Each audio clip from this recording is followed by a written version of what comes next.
రాష్ట్ర ప్రభుత్వం చేపట్టినటువంటి దళిత బంధు అనే పథక రూపంలో ఉన్న ఉద్యమం సంబంధించి జరుగుతున్న చర్చలో గౌరవ సభ్యులు శ్రీ గాదరి కిషోర్ గారు, శ్రీ బలాల గారు, శ్రీ బట్టి విక్రమార్క గారు, శ్రీ ఆనంద్ గారు, శ్రీ రఘునందన్ గారు పాల్గొన్నారు. అధ్యక్ష, వారు పథకం విషయంలో కొన్ని సూచనలు చేశారు. వారందరికీ కూడా నేను ప్రభుత్వ పక్షాన, నా పక్షాన ధన్యవాదాలు తెలియజేస్తా ఉన్నా. అధ్యక్ష,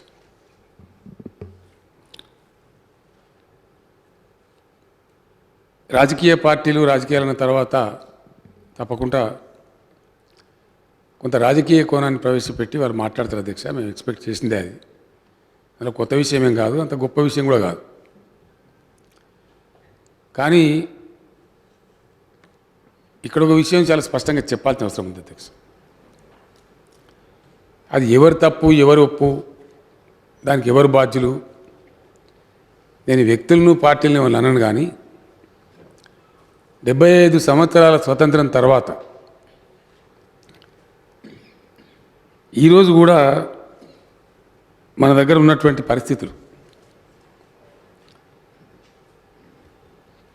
కన్యాకుమారి నుంచి కాశ్మీర్ వరకు అధ్యక్ష, చాలా దయనీయమైన స్థితిలో మన దళిత జాతి ప్రజలు ఉన్నారు. అధ్యక్ష, ఒక దళిత జాతి ప్రజలే కాదు, మిగతా వాళ్ళలో కూడా చాలామంది పేదవాళ్ళు ఉన్నారు. కానీ పర్టికులర్లీ ఈ ఒక శిక్షణ ఏదైతే ఉందో,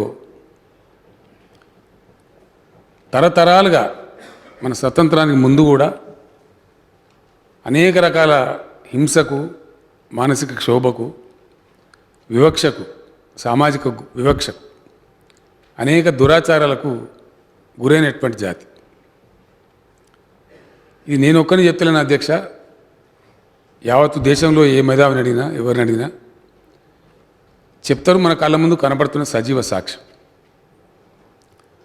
అట్లాంటి సందర్భంలో దేశం స్వాతంత్రం సంపాదించుకొని రాజ్యాంగ రచన చేసే సమయంలో భారతరత్న, ఈ దేశం కన్నా ముద్దు బిడ్డ డాక్టర్ బిఆర్ అంబేద్కర్ గారు చాలా చొరవ చేసి, చాలా అనేకమైన సంఘర్షణ చేసి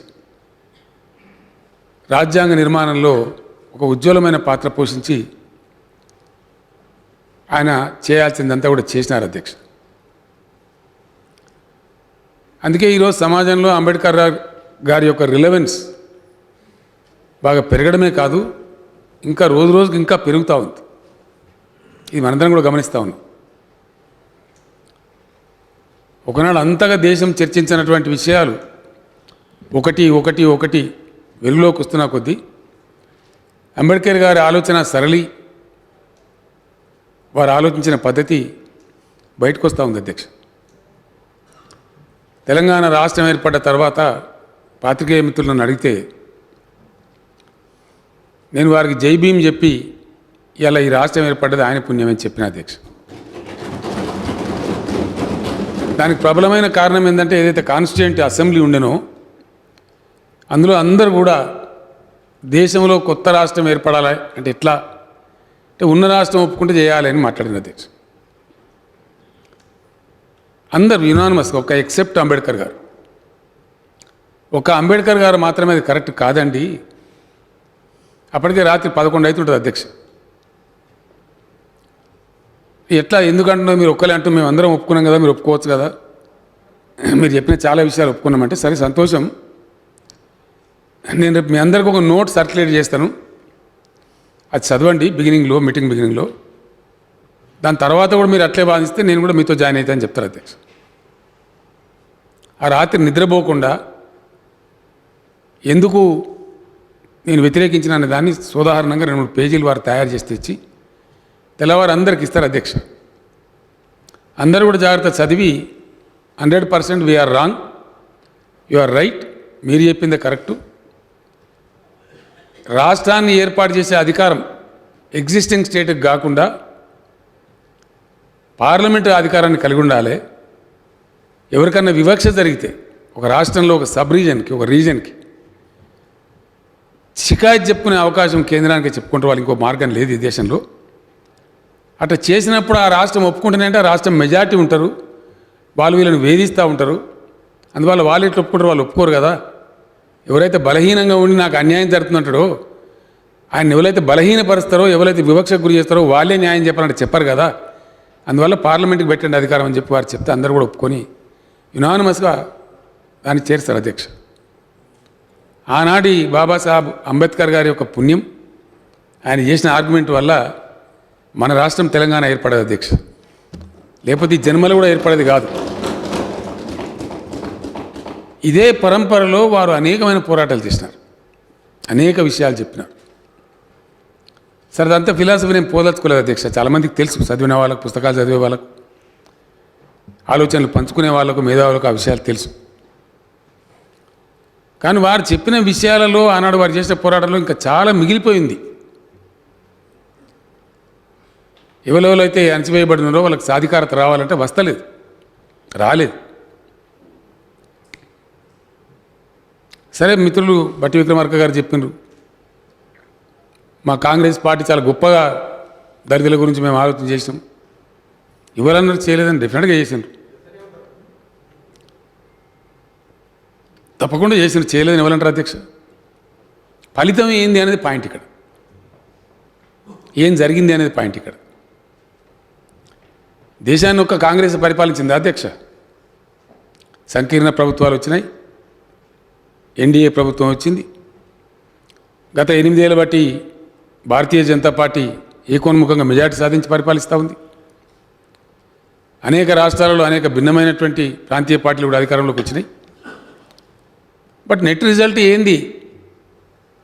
ఇండెక్స్ పారామీటర్స్ చూస్తే ఈరోజు కూడా దేశంలో అత్యంత బాటం లైన్లో,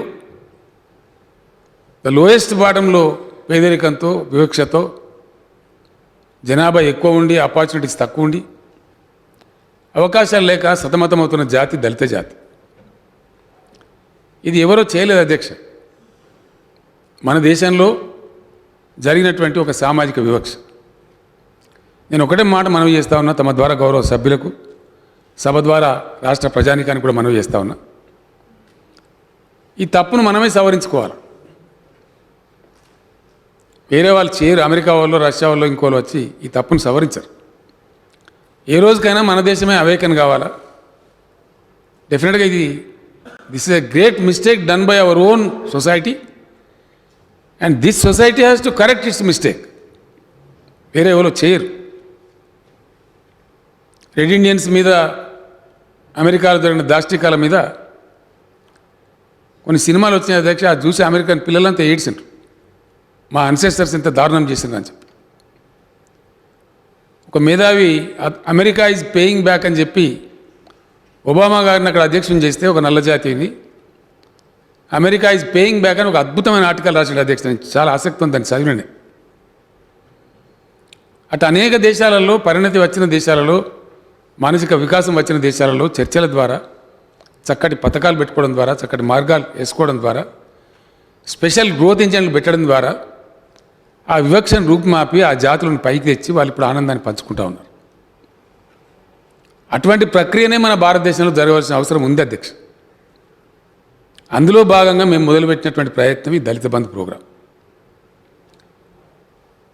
శాసనసభలో దళిత్ ఎంపవర్మెంట్ అనేటువంటి ఒక అంశం కింద 1000 కోట్లు కేటాయించినాం అధ్యక్ష. తమరు ఆ స్థానంలోనూ నేను ఇక్కడనే ఉన్న అధ్యక్ష, నేనే స్వయంగా చెప్పిన, we are making a humble beginning. ఎందుకంటే అధ్యక్ష, ఇటువంటి ప్రయత్నం దేశంలో ఇక్కడ జరగలేదు, ఎప్పుడు జరగలేదు. జరిగినాయి, నినాదాలు వచ్చినాయి, స్లోగన్లు వచ్చినాయి, చెప్పారు గరీబీ హటావో అన్నారు, ఇంకోటి అన్నారు. బట్టి విక్రమార్క గారు ఇంతకుముందు చాలా గొప్పగా చెప్పిండ్రు, భూములని వంచినమని. మరి 75 లక్షల జనాభా ఉండే దళితుల దగ్గర ఉన్నది 13,95,000 ఎకరాలు అధ్యక్ష. ఇక్కడ రైతు బంధు కింద డబ్బులు పంపిస్తాం కాబట్టి మాకు తెలుసా లెక్క. అతి తక్కువ డబ్బులు లభించేటువంటి రైతులు అధ్యక్ష దళిత రైతులే మన రాష్ట్రంలో. 15,000 కోట్లలో వాళ్ళకు పోయేది ఒక 1,400 కోట్లు మాత్రమే. ప్రతి న్యాయ పైసకు అకౌంట్ ఉంటుంది కదా అధ్యక్ష. దానిలో ఇవాళ అధికారులు లేరు, మధ్య దళారీ లేరు, ఎవరు లేరు. స్ట్రైట్గా బ్యాంకులో వేస్తే లబ్ధిదారుని ఖాతాలోకి పోతుంది. గిరిజనుల కంటే కూడా అత్యంత తక్కువ భూమి కలిగిన వాళ్ళు దళితులు, ఇంకా ఇతర వర్గాల కంటే ఇంకా తక్కువ భూమి కలిగి ఉన్నారు. ప్రయత్నాలు జరిగినాయి అధ్యక్ష, నినాదాలు వచ్చినాయి, ప్రయత్నాలు జరిగినాయి, కానీ పరిస్థితిలో గణనీయమైన మార్పు లేదు. ఎవరో కొందరు దళిత వర్గం నుంచి పిల్లలు పాపం హాస్టళ్లను అక్కడనో ఇక్కడనో చదువుకొని నైట్ కాలేజీలు చేసి పొద్దాక ఉద్యోగం చేసి నైట్ కాలేజీలు చేసి ఏ కొద్దిమందో బాగుపడి ఉండవచ్చు, కానీ ఇంటోటో చాలా దారుణమైన పరిస్థితి ఉంది. ఇది ఒక రోజుతోని మొదలైన ఆలోచన కాదు అధ్యక్ష. నేను చెప్పవలసిన బాధ్యత నా మీద ఉంది. నేనుగా ప్రజా జీవితంలోకి వచ్చిన తర్వాత కొన్ని ప్రయత్నాలు చేసినాం, అవి నేను చెప్తాను. ముందు తెలంగాణ రాష్ట్రం ఏర్పాటైంది. చాలా దారుణమైన పరిస్థితులు అధ్యక్ష, మనందరికీ తెలిసే విషయం. ఉద్యమంలో తమరు కూడా భాగస్వామి. రైతుల ఆత్మహత్యలు, చేనేత కార్మికుల ఆత్మహత్యలు, ఆకలి చావులు,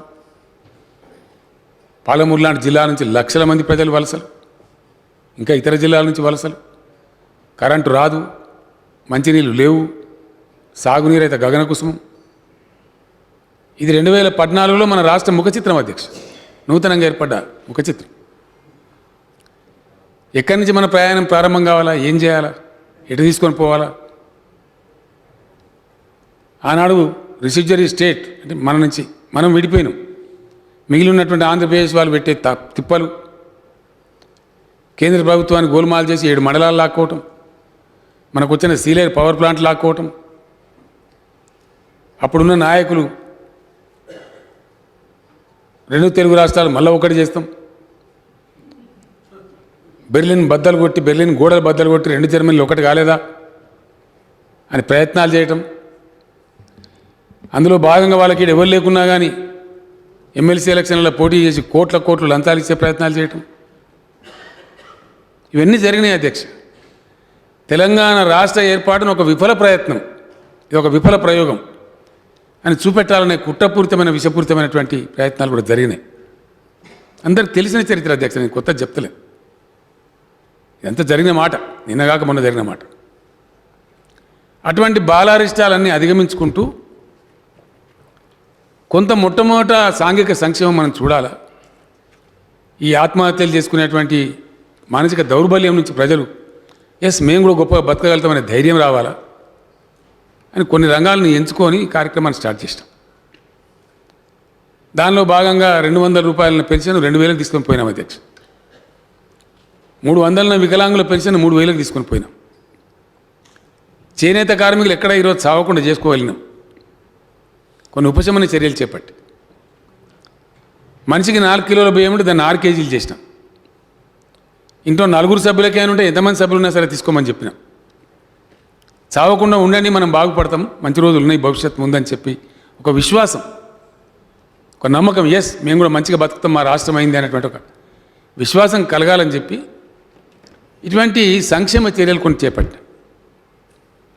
పెళ్లి చేసుకోవడానికి కొంత సాయం, కళ్యాణ లక్ష్మి రూపంలో మొదట్లో 51,000. ఇట్లా కొన్ని చర్యలు పరంపర ప్రారంభించిన. చెల్లా చెదురైపోయి 50-60 ఎకరాల భూమి ఉన్న మహబూబ్ నగర్ రైతు కూడా హైదరాబాద్లో కూలి పని చేసే పరిస్థితి అధ్యక్ష. ఆ రోజు వర్షం పడదు, చెప్పిన ప్రాజెక్టులు కావు, దయనీయమైన పరిస్థితులలో రైతాంగం అంతా హైదరాబాద్లో కూలి పని చేయడానికి వచ్చే అధ్యక్ష. అట్లాంటి వ్యవసాయాన్ని స్థిరీకరించడం కోసం కొన్ని విషయాలను పక్కకు కూడా పెట్టి ఖరాఖండిగా దాన్ని చేయాలని చెప్పి గట్టి నిర్ణయం తీసుకొని వ్యవసాయ రంగాన్ని ఈరోజు స్థిరీకరించడం కాదు అధ్యక్ష, దేశంలో నంబర్ 1 ప్లేస్కి తీసుకొని పోయారు.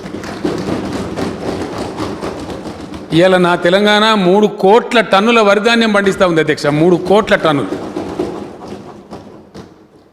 తెలంగాణలో ఇప్పుడు ఉంది అధ్యక్ష. ఇప్పుడు ఈ వర్షాకాలం పంటలో 61,20,000 పైచిలకు ఎకరాలు నాటు వేయబడి ఉంది.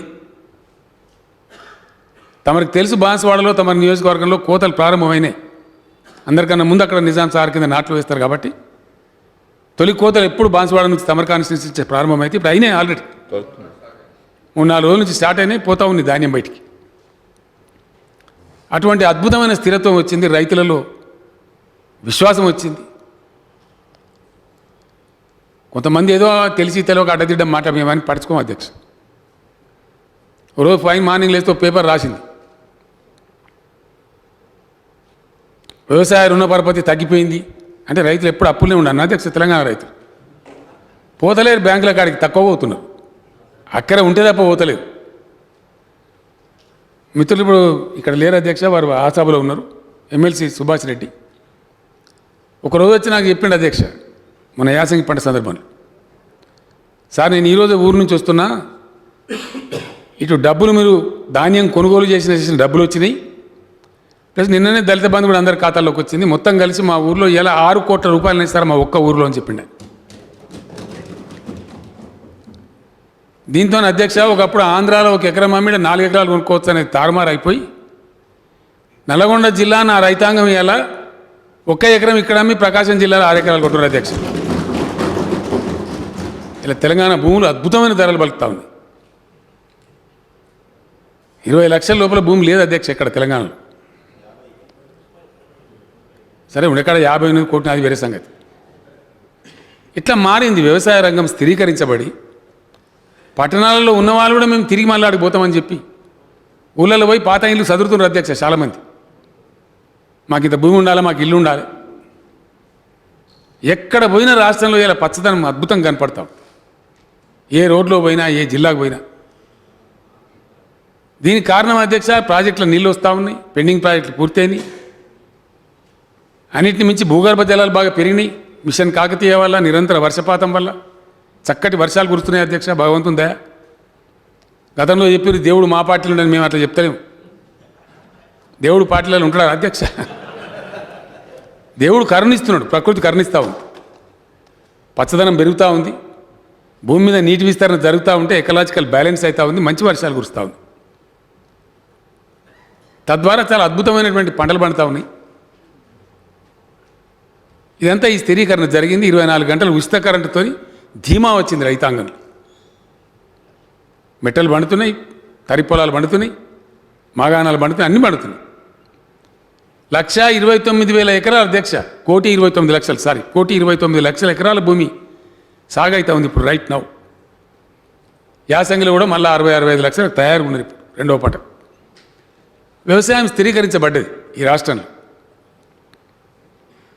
ఒక అంతమందమే చేయలేదు అధ్యక్ష, గ్రామీణ ఆర్థిక వ్యవస్థ పరిపుష్టం కావాలని చెప్పి అన్ని రకాల వృత్తి పని వాళ్ళకు సమైక్య రాష్ట్రంలో గోసపడి మోసపోయి దెబ్బతిన్నటువంటి గీత కార్మికుల అధ్యక్ష. ఇక్కడ మొత్తం రంగారెడ్డి జిల్లా, హైదరాబాద్లో కళ్ళు సొసైటీలన్నీ బంద్ చేసినారు, వాటన్నింటిని తీసేసినాం, మేము రివైవ్ చేసినాం. లక్షల మంది కార్మికులకు వృత్తి దొరికింది కింద. వాళ్ళు కట్టే చెట్ల పనును శాశ్వతంగా రద్దు చేసినాం, పాత బకాయిలు మాఫ్ చేయడం కాదు, ఆ చెట్ల మీద ఉన్న పనును శాశ్వతంగా తీసి పడేసినాం. అది వాళ్ళు బ్రతుకుతారు కదా, బతకనియండి అని చెప్పి దాని మీద చెట్టు పన్ను, జుట్టు పన్ను ఎందుకు అనవసరం, గత ప్రభుత్వాలు వేసిన పనులు అధ్యక్ష అవన్నీ తీసేసినాం. రైతాంగానికి అధ్యక్ష నీటి తీరువా బకాయిలు ఉండే 3,500-4,000 కోట్ల బకాయిలు ఉంటే వాటిని మరి రద్దు చేసి అసలు నీటి తీరువా పన్నే లేదు ఇవాళ ఈ రాష్ట్రంలో. There is nothing like water cess. We are giving free power, free water. అధ్యక్ష ఇవాళ తెలంగాణ రాష్ట్రం వాడే ఫర్టిలైజర్ 26 లక్షల టన్నులు అధ్యక్ష. ఫర్టిలైజర్ గతంలో 7-8 లక్షల టన్నులు వాడితేనే పోలీస్ స్టేషన్లు అమ్మినారు. మందు బస్తాలు దొరకలే, ఇత్తనాలు దొరకలే. ఇదంతా ఫ్యాక్ట్, ఇదంతా చరిత్ర. నేను ఎవరి మీద విమర్శ గురించి చెప్తలేను. వాటిని అన్నింటినీ సరిదిద్దినాం అధ్యక్ష. మేము వచ్చినాడు ఈ రాష్ట్రంలో జస్ట్ 4 లక్షల టన్నుల సామర్థ్యమే గోడౌన్స్, జస్ట్ 4 lakh tons అన్నీ కలిపితే. ఇలా 25 లక్షల టన్నులకు గోడౌన్ల సామర్థ్యం పెంచింది. ఇట్లా రకరకాలుగా చేసుకుంటూ వచ్చినాం. విద్యార్థులకు సన్నబియ్యం పెడతా ఉన్నాం, అందరినీ కూడా పెంచినాం అన్ని రకాలు. గీత కార్మికులను ఆదుకున్నాం, గోలకుటుంబ సోదరులకు 11,000 కోట్లతో గొర్రెలు పంపిణీ చేసినాం, మత్స్య కార్మికులకు వాళ్ళ వాతావరణం చూపెట్టినాం. సరిగా కళ్యాణ లక్ష్మి, కేసీఆర్ కిట్టు ఇట్లాంటివన్నీ చేస్తూ ఉన్నాం. ఫీజు రియంబర్స్మెంట్ మేము తెలియదు అధ్యక్ష, గతంలో కాంగ్రెస్ ప్రభుత్వం తెచ్చింది, దాన్ని మేము కొనసాగిస్తూ ఉన్నాం. ఇంతకుముందు ఆనంద్ గారు మిత్రులు వికారాబాద్ ఎమ్మెల్యే గారు చెప్పినట్టు అతి తక్కువ ఉన్న గురుకులాలని ఇలా దాదాపు దగ్గర 1000 గురుకులాలకు పోయినాం. ఒకరోజు మిత్రులు మాట్లాడితే మా దళిత శాసనసభ్యులు కొందరు మిత్రులు మాట్లాడుతూ ఉంటే ఆడపిల్లలు చదువుకోలేకపోతున్నారు సార్ దళిత బిడ్డలు అంటే ఎందుకు చదువుకుంటలేరా అంటే టౌన్లలో రూములు కిరాయికిస్తలేరు సార్. ఇంకా ఉన్నారా పిచ్చి అని అనకూడదు శాసనసభ. ఇంకా ఉన్నారా అటువంటి దరిద్రులను తిట్టి అప్పటికప్పుడు ఎస్సీ వెల్ఫేర్ సెక్రటరీ గారు పిలిపించి మాట్లాడి చీఫ్ సెక్రటరీ గారు మేమంతా కూర్చొని ఒక 30 పట్టణాలలో అధ్యక్ష మహిళా డిగ్రీ కళాశాలలు విత్ హాస్టల్స్ ఇలా నిజామాబాద్లో, ఆదిలాబాద్లో, ఖమ్మంలో, వరంగల్లో, కరీంనగర్లో, భూపాలపల్లిలో, వరంగల్ ఈస్ట్ వెస్ట్లో 2, సిరిసిల్లలో, జగిత్యాలలో, నల్లగొండలో, సూర్యాపేటలో, భువనగిరిలో, యాదగిరి గుట్టలో, ఇబ్రాహీంపట్నంలో, మహబూబ్ నగర్లో, నాగర్ కర్నూల్లో, వనపర్తిలో, మెదక్లో, సంగారెడ్డిలో, సిద్దిపేటలో, ఎల్బీ నగర్లో, మహేంద్ర హిల్స్లో, బుద్వేల్ హైదరాబాద్ అధ్యక్ష రంగారెడ్డి సబిత గారి కాన్స్టిట్యూషన్ కూడా వికారాబాద్లో మహిళా డిగ్రీ కళాశాలలు పెట్టి హాస్టల్ పెట్టి ఈ డిగ్రీ కళాశాల విద్యార్థులే కాకుండా ఇతర కోర్సులు కూడా చదువుకునే మహిళలకు దళిత బిడ్డలకు హాస్టళ్లలో చోటు కల్పించినాం. దాదాపు ఇలా 20,000 మంది దళిత విద్యార్థినులు సగౌరవంగా ఇది మా ప్రభుత్వం పెట్టింది మా హాస్టల్ అక్కడ చదువుకుంటా ఉన్నారు. ఇట్లా ఉన్నంతలో చేయగలిగినంతలో వనరుల పరిమితిలో ఇట్లాంటి పనులు కొన్ని చేసుకుంటూ వచ్చినాం. అధ్యక్ష ఇక్కడ నాకు సంబంధించి ఒక విషయం చెప్పాలి. ఎందుకంటే కొందరు హుజురాబాద్ కోసం పెట్టిన, కొందరు ఈ బాధకు ఆ బాధకు పెట్టిన చెప్తున్నది కాదు అధ్యక్ష. ఈ దళితులకు సంబంధించిన వివక్ష వాళ్ళకి సంబంధించిన దీని మీద 85లో నేను మొట్టమొదటిసారి ఎమ్మెల్యే అయితే అధ్యక్ష ఆ రోజు నేను ఉపన్యాసాలలో చెప్పిన, నా మిత్రులకు చెప్పిన, చేస్తామని చెప్పినాం. ఆ రోజు చాలా కఠినం, చాలామంది తిరుగుబాటు చేశారు నా మీద. నా కాలంతో మొట్టమొదటి నేను నామినేట్ చేసిన వ్యక్తి అధ్యక్ష మార్కెట్ కమిటీ చైర్మన్గా సిద్దిపేటలో 86లో దానయ్య గారు అని చెప్పి ఒక దళిత సోదరుని మార్కెట్ కమిటీ చైర్మన్ చేసినాం అధ్యక్ష.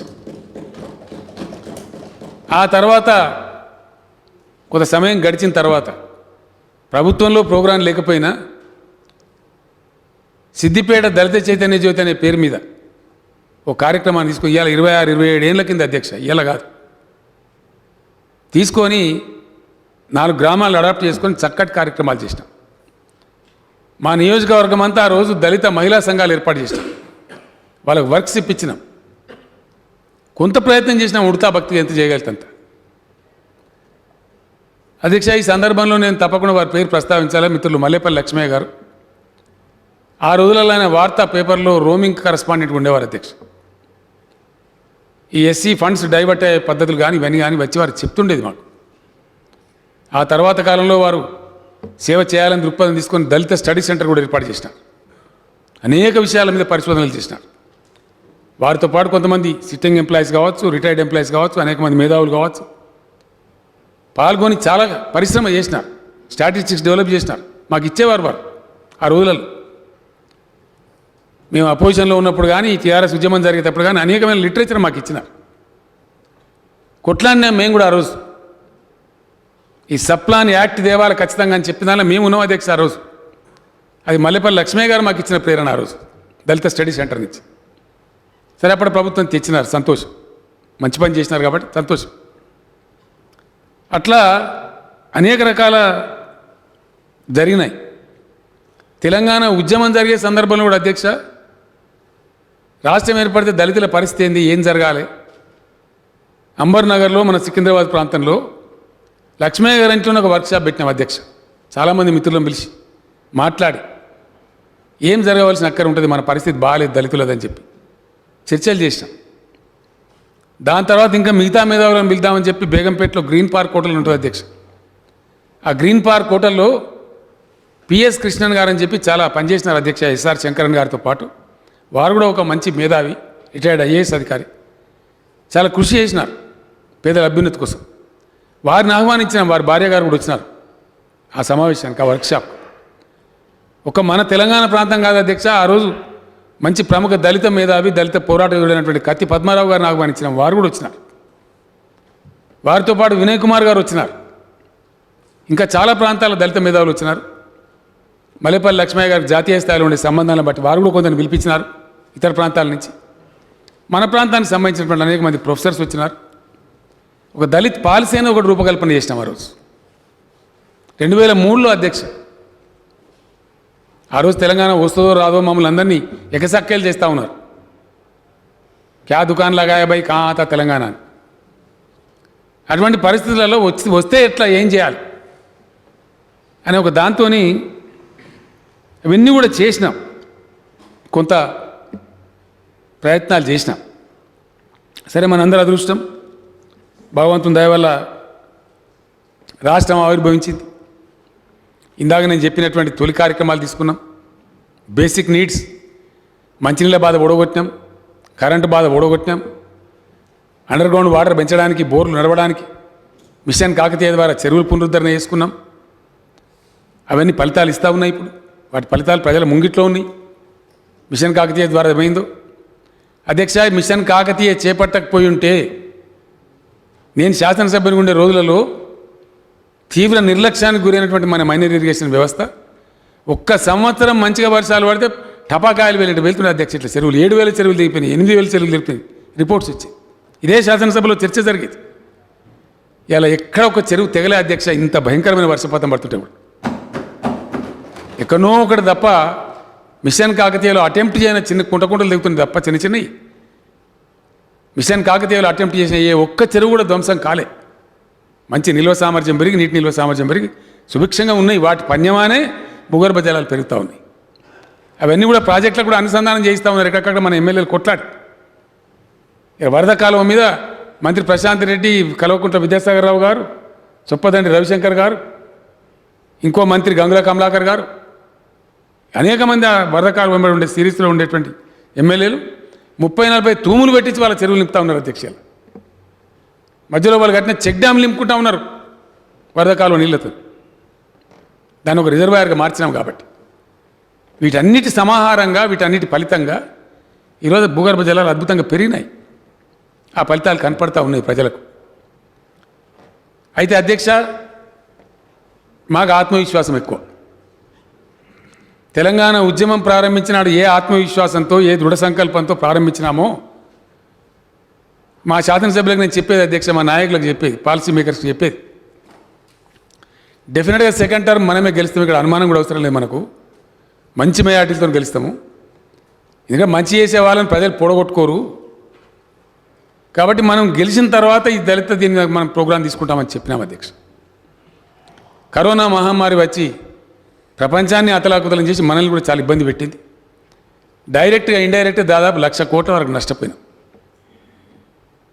తద్వారా ఒక్క సంవత్సరం ఆలస్యమైంది అధ్యక్ష. నా ప్రకారంగా ఈ దళిత బంధు ఉద్యమం, ఈ దళిత బంధు పథకం, ఈ programme whatever they call, ఒక సంవత్సరం ముందు బిగినై ఉండాలి. కరోనా వల్ల ఆగిపోయింది. అయితే అధ్యక్ష, ఇక్కడ ఒక మాట చెప్పాలి. నేను వివరాల్లోకి పోయే ముందు ఒక మాట చెప్తాను.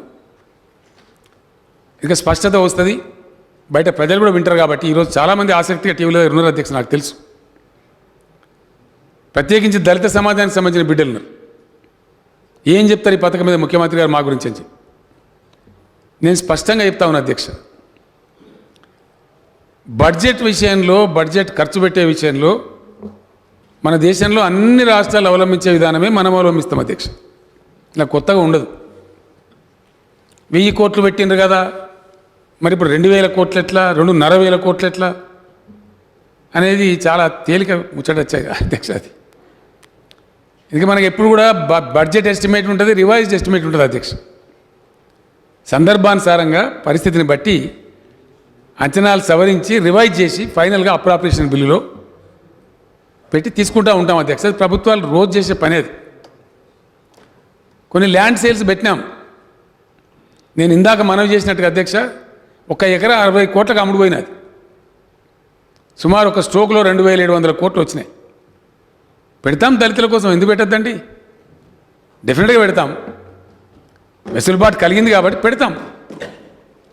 1000 కోట్లు పెట్టినప్పుడు ఇంకో 100-200 కోట్లు కలిపి ప్రయోగాత్మకంగా దీన్ని 119 కాన్స్టిట్యున్సీలలో నియోజకవర్గానికి 100 మంది లబ్ధిదారుల చొప్పున అమలు చేయాలని అనుకున్నాం అధ్యక్ష. తదనంతరం ఈ ల్యాండ్ సేల్స్లో డబ్బులు వస్తూ ఉన్నాయి, డబ్బులు పెరుగుతూ ఉంది, మన ఆదాయం పెరుగుతూ ఉంది. Yes, today we are number 1 state in India అధ్యక్ష, విత్ 11.5% గ్రోత్. నేను చెప్తలేను అధ్యక్ష, ఇది నేను చెప్పే సోది కాదు. చర్చ జరిగేది ఉంది సభలో, ఆర్థిక విషయాలు అవన్నీ బయట పెడతాం. Today our growth is at 11.5%. ఇది ఆర్బీఐ ఇచ్చే లెక్క అధ్యక్ష, comptroller and auditor general of India ఇచ్చే లెక్క, రిజర్వ్ బ్యాంక్ ఆఫ్ ఇండియా చేసే లెక్క, మనం చెప్పం. అండ్ కేంద్ర ప్రభుత్వంలో ఫైనాన్స్ మినిస్ట్రీలో ఒక స్టాటిస్టికల్ వింగ్ ఉంటుంది అధ్యక్ష, వాళ్ళు చెప్పే లెక్క ఇది, మన లెక్క కాదు. ఇటీవలనే వెలిబుచ్చినారు, the best 1 of the 4 best contributing స్టేట్స్లో తెలంగాణ వచ్చింది అని చెప్పి ఆర్బీఐ వాళ్ళు నివేదిక ఇచ్చినారు అధ్యక్ష. ప్రపంచం ముందర ఉంది, నెట్లో కూడా ఉంది, ఎవరు పడితే వాళ్ళు కొట్టి చూసుకోవచ్చు. వనరులు పెరుగుతున్నాయి కాబట్టి దీన్ని మంచిగా మలుద్దామని చెప్పి ప్రయత్నం చేసినాం. ఇదేదో మా పార్టీకి మేము చేయలేదు అధ్యక్ష, ఆల్ పార్టీ పిలిచినాం. గొప్ప ఉద్యమం కాబట్టి, గొప్ప కార్యక్రమం కాబట్టి, అందరి భాగస్వామ్యం, అందరి ఆశీర్వచనం, కన్సెన్సస్ అవసరం కాబట్టి అన్ని పార్టీలను పిలిచినాం అధ్యక్ష, ప్రతి పార్టీని పిలిచినాం. దాంట్లో గౌరవనీయులు భట్టి విక్రమార్క గారు వచ్చినారు. సరే, బీజేపీ వాళ్ళు ఎందుకో రాలేదు ఆ రోజు, వస్తమానాలను బంద్ పెట్టే ప్రయత్నం కూడా చేసినారు వాళ్ళు. ఆ తదనంతరం సిపిఐ సిపిఎం వాళ్ళు వచ్చినారు, సిపిఎం నుంచి కూడా 2 వచ్చినారు అధ్యక్ష, మిత్రులు వెంకట్ గారు వచ్చినారు, సీనియర్ నాయకుడు. సిపిఐ నుంచి కూడా వెస్లీ గారు, బాలగారు అని వచ్చినారు. దళిత శాసనసభ్యులు, పార్లమెంట్ సభ్యులు, శాసన మండలి సభ్యులు, దాదాపు 10:30 గంటలు కూర్చున్నాం అధ్యక్ష. ప్రగతి భవన్లో 10:30 గంటల పాటు భట్టి విక్రమార్క గారు కూడా ఉన్నారు. చర్చలు చేసినాం, ఎట్లా ఏమిటి, దీని మంచి ఏమి, దీని చెడ్డేమి. తర్వాత ఒక నిర్దిష్టంగా ఒక అవగాహనకు వచ్చినాం. Yes, there has to be a beginning. ఇది మల్ల గుల్లాలు పడుతూ ఇది ఎట్లా అది ఎట్లా అని అంటే ఇక సపరిచుట్లనే పోతుంది కాలం, అట్లా కాదు. ప్రారంభం చేసుకుంటూ పోతూ ఉంటే మనకు ఆచరణలోనే అనేక పాఠాలు వస్తాయి. అందుకే మీకు సభకు సమర్పించిన నోట్లో స్పష్టంగా చెప్పినాం అధ్యక్ష, ఈ ఆచరణలో పోతూ ఉంటే ఎదురయ్యే వాటిని కూడా అవసరమైన మాడిఫికేషన్స్ చేసుకుంటూ పోతామని చెప్పినాం. స్పష్టంగా ఈరోజు ఇచ్చిన నోట్లో ఉంది అధ్యక్ష. I think that is the last paragraph. ఇందులో నేను ఒక్కటే మనవి చేస్తా ఉన్నా అధ్యక్ష, ఈ మార్చి లోపల ఇది అమలు జరిగే పద్ధతి ఏంటంటే, ఒక నియోజకవర్గం తీసుకుంటే మొత్తంగా అవగాహన వస్తుందని ఒక చర్చ వచ్చింది. కంప్లీట్గా ఎట్లా ఉంది అసలు పిక్చర్ ఏంటి అని తెలుస్తుంది. దానిలో హుజూరాబాద్ నియోజకవర్గం, అక్కడ ఎదురైన అనుభవాలను మేము వెళ్ళినాం. మల్లెపల్లి లక్ష్మయ్య గారు బృందం కూడా 2-3 సార్లు వెళ్ళినారు. వారికి ఆసక్తి ఉంది కాబట్టి స్టడీ చేసినారు. అక్కడ అధికారులు వెళ్ళినారు. అద్భుతమైన ఒక 100-150 టీములు పనిచేసినాయి. అక్కడ కలిగినటువంటి కొన్ని అనుభవాలు తీసుకున్న తర్వాత అప్పుడు మాకేమనిపించిందంటే, ఏరియా స్పెసిఫిక్ అవసరాలు కూడా ఉంటాయి. హుజూరాబాద్లో ఉన్న అంశం గద్వాలో వనపర్తిలో లేకపోవచ్చు, అక్కడ ఉండే అంశం హనుమంత్ సిండే గారి నియోజకవర్గం జుక్కలో లేకపోవచ్చు, అక్కడ ఉండే అంశం అది మా కిషోర్ గారి కాన్స్టిట్యున్సీ కావచ్చు, భట్టి గారి కాన్స్టిట్యున్సీ కావచ్చు, ఇటు తూర్పు భాగంలో లేకపోవచ్చు. అట్లానే ఆంధ్ర బార్డర్లో ఉండే మదిర నియోజకవర్గంలో చింతకాని ఒకటి తీసుకున్నాం అధ్యక్ష. తుంగతుర్తిలో ఒకటి తిరుమలగిరి మండలం తీసుకున్నాం. చారకొండ అని అచ్చంపేట నియోజకవర్గంలో ఒక మండలం తీసుకున్నాం. నిజాం సాగర్ అని చెప్పి తమకు తెలుసు అధ్యక్ష, జుకల్ నియోజకవర్గంలో ఉండేది, దాన్ని తీసుకున్నాం. 4 డిఫరెంట్ డైరెక్షన్లో తీసుకున్నట్టయితే ఇంకా కూడా అనుభవం వస్తుంది. అందులో నుంచి మనకి ఇంకా నేర్చుకునే అవకాశం ఏర్పడుతుంది. తద్వారా ముందు పోతామని అనుకున్నాం అధ్యక్ష. ఎందుకంటే అధ్యక్ష, ఇటువంటి తరహా పథకం ప్రపంచంలో ఎక్కడ ఇంప్లిమెంట్ కాలేదు. ప్రపంచంలో చాలామంది నెట్లలో కొట్టి ఎక్స్ప్లోర్ చేసినారు, ఇట్లాంటి కన్నా జరిగింది ఏమైనా ప్రెసిడెన్స్ దొరుకుతాయని చెప్పి. No, there is no such scheme in the world. మన దేశంలో అయితే అసలు ఇటువంటి ప్రయత్నమే జరగలేదు. ఇతరత్ర జరిగినాయి కానీ ఈ తరహాలో జరగలేదు. First of it's kind. దీనికి ఆవిష్కర్తలం మనమే, కర్తలం దర్తలం మనమే, అమలు చేయాల్సింది మనమే, ఎదురయ్యే అనుభవాలు తీసుకుంటూ దీన్ని రూపకల్పన చేసుకోవాల్సింది మనమే. నేను అది కూడా స్పష్టంగా మనవి చేస్తాను. కానీ ఒక్క విషయంలో మేము స్పష్టమైనటువంటి ఆలోచనతో ఉన్నాం. ఆ రోజు జరిగినటువంటి మేధోమథనంలో అక్కడ వచ్చిన మేధావులు కావచ్చు, మా దళిత ప్రజాప్రతినిధులు కావచ్చు, ఈరోజు ఉండేటువంటి ఎకనామిక్ కండిషన్స్ మన కంట్రీలో ఏదైనా ఒక ఎకనామిక్ యూనిట్ పెట్టుకోవాలంటే ఎంత, ఎట్లా? ఎస్సీ కార్పొరేషను ఎప్పుడో ఇందిరాగాంధీ గారు అన్నప్పుడు ప్రారంభించిన ఎస్సీ కార్పొరేషన్ పద్ధతి అధ్యక్ష. ఎక్కడ కూడా మరి ఒక మనిషి వచ్చి నేను ఎస్సీ కార్పొరేషన్ తీసుకొని బాగుపడని చెప్పినప్పుడు కనబడతలేడు. దానికి అనేక లంకెలు, కోలాటరల్ సెక్యూరిటీ తీసుకురాపో, బ్యాంకు లింకు, ఆ బ్యాంకు వాడు ఇయ్యరు, దాని ఇచ్చిన తెల్లారి నుంచే మళ్ళా వాయిదాలు కట్టాలి, కిస్తీలు కట్టాలి, ఇన్స్టాల్మెంట్స్, ఈ కట్టలేకపోవడం, మళ్ళీ వాడు లాక్కపోవడం, అనేకమైన అవస్థలు. ఆశించిన రీతిలో కొద్దిమంది పిల్లల వలన బెనిఫిట్ కావచ్చు కొద్ది గొప్ప, కానీ ఆ ఇంపాక్ట్ రావడం లేదు. క్వాలిటేటివ్ చేంజ్ అది దోహదపడతలేదు. మరి ఎట్లా జరగాల అంటే మేము ఆలోచించిన దానిలో, ఆ రోజు మాకు తోచిన దానిలో అట్లీస్ట్ 10 lakhs ఒక కుటుంబానికి ఉండాలి. అది ఎకనామిక్ యూనిట్ అవుతుంది. దాంతో ట్రాక్టర్ అయినా కొనుక్కోగలడు, ఒక కార్ అయినా కొనుక్కోగలడు, ఇంకేదైనా ఇతరత్ర యూనిట్లు పెట్టుకోగలడు. మరి ఎట్లా ఉండాలి స్కీములు? ఎట్టి పరిస్థితులలో రాష్ట్ర ప్రభుత్వం ఇంపోజ్ చేయదు అధ్యక్ష. మీరు ఇది మాత్రమే చేయండి, అది మాత్రమే చేయండి అని చెప్పరు. వారికి నచ్చిన, వారికి వచ్చిన పని ఏదైనా సరే చేసుకోవచ్చు. వారికి పూర్తి స్థాయిలో ఫ్రీడమ్ ఉంటుంది. ఇప్పుడు ఈ స్కీమ్ ఇంప్లిమెంట్ జరిగేది అధ్యక్ష బిఫోర్ మార్చ్. హుజూరాబాద్ నియోజకవర్గంలో శాచ్యురేషన్ మోడ్లో జరుగుతుంది, ప్రతి కుటుంబానికి ఇస్తారు. అట్లానే ఈ 4 మండలాల్లో శాచ్యురేషన్ మోడ్లో జరుగుతుంది, ప్రతి కుటుంబానికి ఇస్తారు.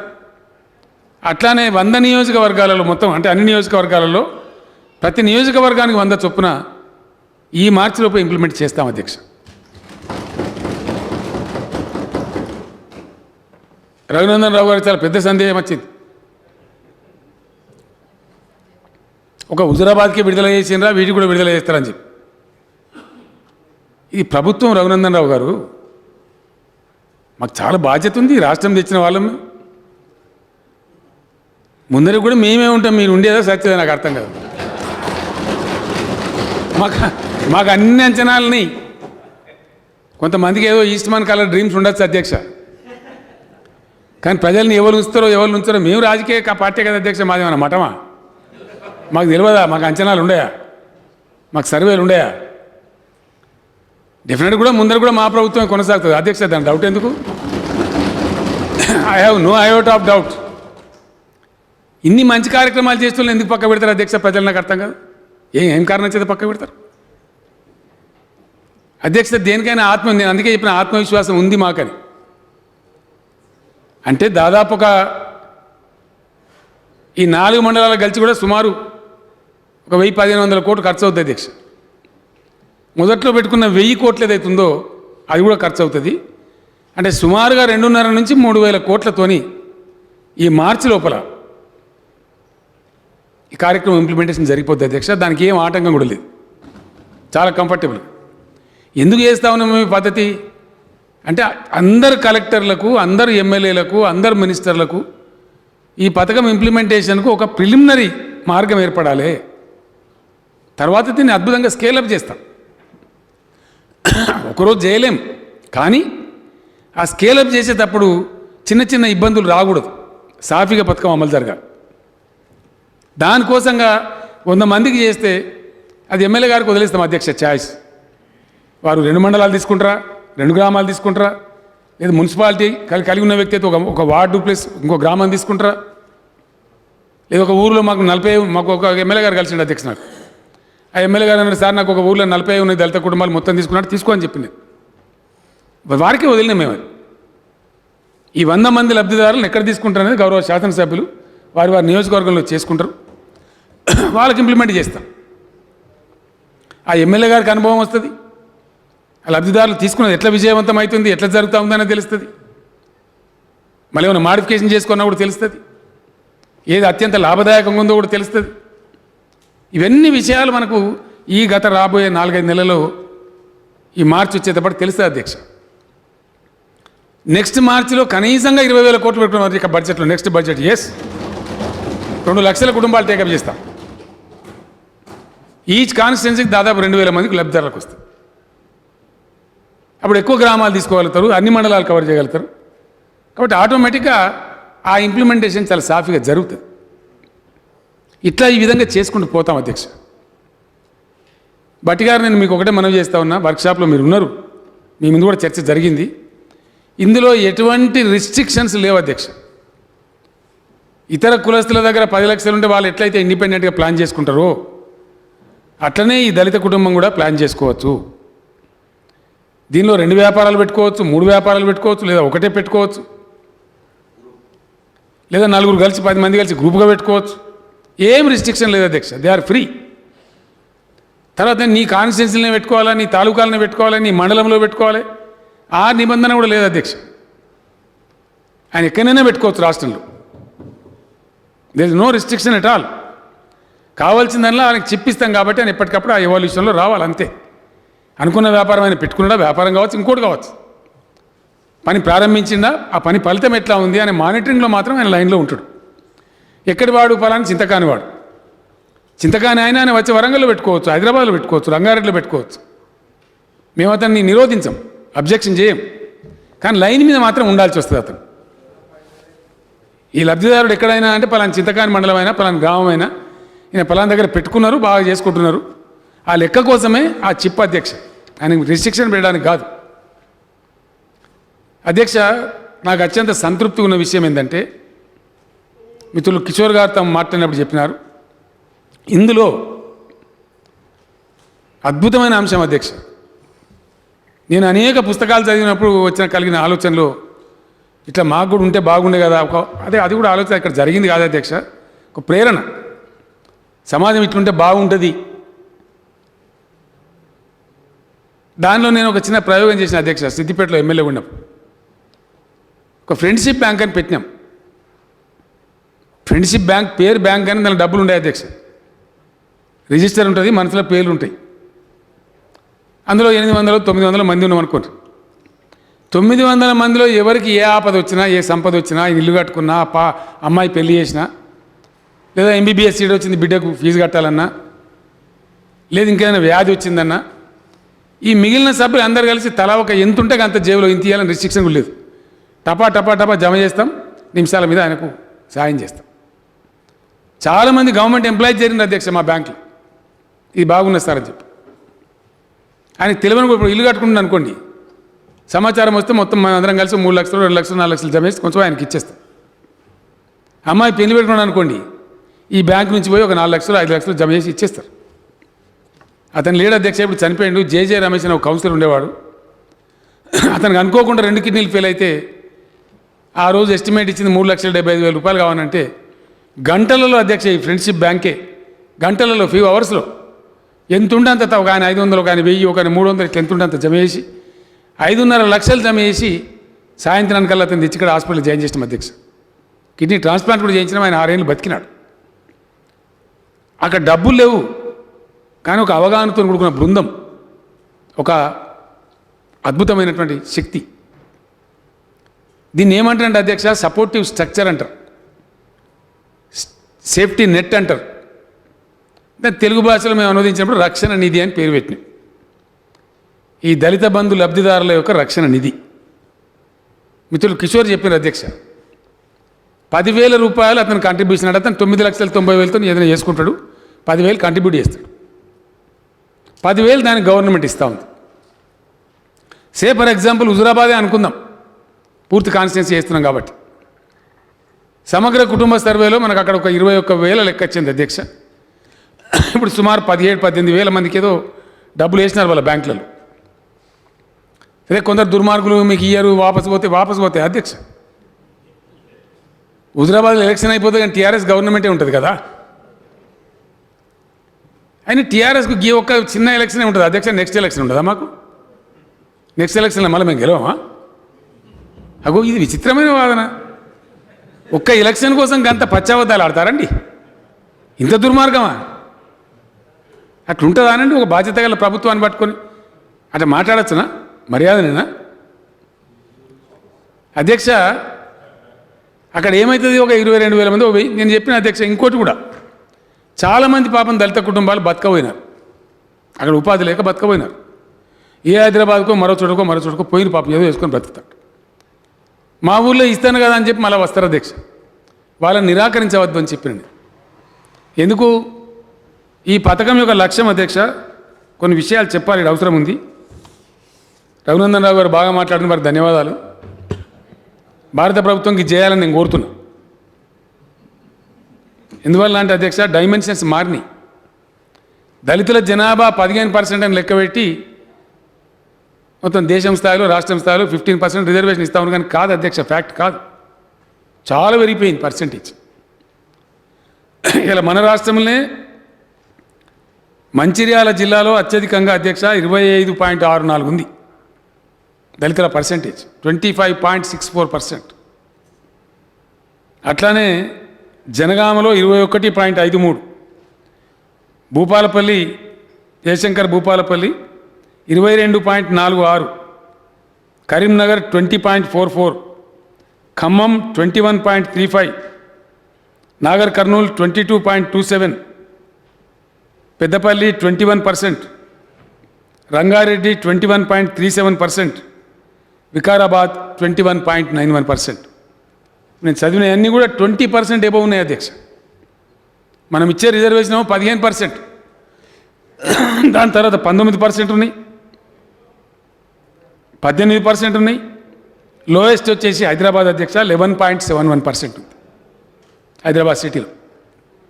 అగ్రిగేట్ తీస్తే మన రాష్ట్రంలో ఈరోజు 17.53% దళిత కుటుంబాలని అధ్యక్ష. అవుట్ ఆఫ్ 1,03,93,967 సమగ్ర కుటుంబ సర్వే ప్రకారంగా 1,93,93,967 కుటుంబాలని అధ్యక్ష. అందులో 18,22,291 దళిత కుటుంబాలని. దీని మీద కొత్తగా పెళ్లి చేసుకొని ఇది 6 ఏళ్ల కింద చేసినాం అధ్యక్ష. ఇంకా కొన్ని కుటుంబాలు కూడా యాడ్ అయినాయని నా భావన.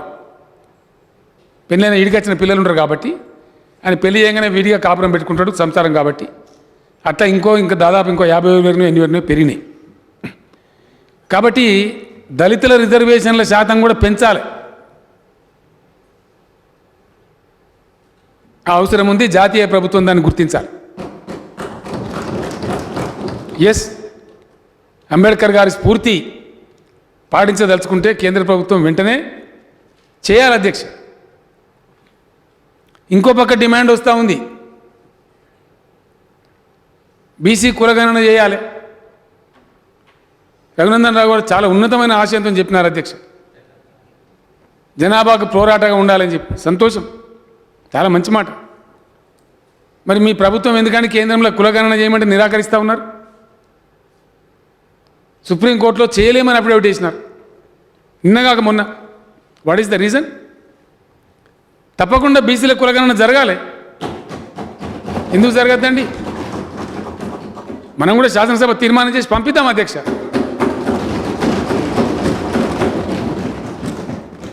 ఒకవేళ న్యాయమే అనుకుంటే జరగాలి, ఎందుకు జరగకూడదు? Why government of India should object? Where is the reason? అధ్యక్ష, ఇంకోటి, వర్గీకరణ మేము తీర్మానం చేసి పంపి ఎన్నో రోజులు అయిపోయాయి. ఒకటి. ఇక రెండవది, ఇదే ప్రధానమంత్రి గారికి నేను స్వయంగా మా కడియం సిఆర్ గారు ఉప ముఖ్యమంత్రి ఉండ్రి ఒక 25 ఉత్తరాలు ఇచ్చినాం అధ్యక్ష. 25 సార్లు కలిసినాం. ప్రధానమంత్రి గారు స్వయంగా నేనే, ఇంకెవరో కాదు. డెలిగేషన్లు పోయి ఇచ్చినాం, అన్నీ ఇచ్చినాం. ఇక చెప్పి సాలించుకున్నాం అధ్యక్ష. తటపార కింద పెట్టి ఎంతకని చెప్తాం అధ్యక్ష? ఇక శాసనసభనే యునానిమస్గా తీర్మానం చేసి పంపిస్తాం. దాన్ని మించింది ఏముంటుందండి? నేను రఘునందన్ రావు గారికి చెప్పేది ఏంటంటే, మీకు ఇంకా డెలిగేషన్ రాదు ఏమవుతుంది, మీరంతా ఉన్నారు కదా గొప్ప గొప్పలంతా. మీరు తీసుకురాండి, మీకు మేము స్వాగతం చెప్తాం. బేగంపేట ఎయిర్పోర్ట్ను అక్కడ శంషాబాద్లో మేమందరం వచ్చి మీకు స్వాగతం పలుకుతాం. పెద్ద పెద్ద పూలదండలు వేస్తాం మీకు. మొత్తం మా పని మేము చేస్తే మేము చిన్నోళ్ళం కాదండి. శాసనసభ యునానిమస్ రిజల్యూషన్ చేసి పంపి ఇంకా అంతకన్నా ఏమో ఇంకా డెలిగేషన్ ఎందుకు సావనికి? అది సరిపోతుంది. ఆ తీర్మానం కాపీ కావాలంటే ఫ్రెష్ సెక్రటరీ గారు చెప్తాం, మళ్ళీ ఇస్తాం. మీరు అందరు కలిసి తీసుకొని రాండి, మీకు మేమే పూలదండలు పట్టుకొని స్వాగతం చెప్తాం. సమ్మతమే కదనండి. ఆ పని చేయండి. పట్టిగా ఏదో పూసి పట్టి అదే అందాం. ముఖ్యమంత్రి గారు శాసనసభ తీర్మానం చేసామని నేను అనుడు ఏంటంటే నాకు అర్థం కాదు. అట్ట కాదు. ఒక గొప్ప పథకం మీద మాట్లాడేటప్పుడు చాలా సంయమనంతో, చాలా దార్శనికతతో, భవిష్యత్తుతో మాట్లాడాలి. ఎవరైనా కూడా అది మంచిగా ఉంటుంది, మీకు కూడా మంచిది. మీరు కొత్తగా గెలిచి వచ్చిండ్రు, మీరు ఇంకా ముందుకు బాగా పోవాలని నేను కోరుకుంటున్నా. మంచి భవిష్యత్తు కలగాలని నేను కోరుకుంటూ యువకులు రావాలి, మంచిది.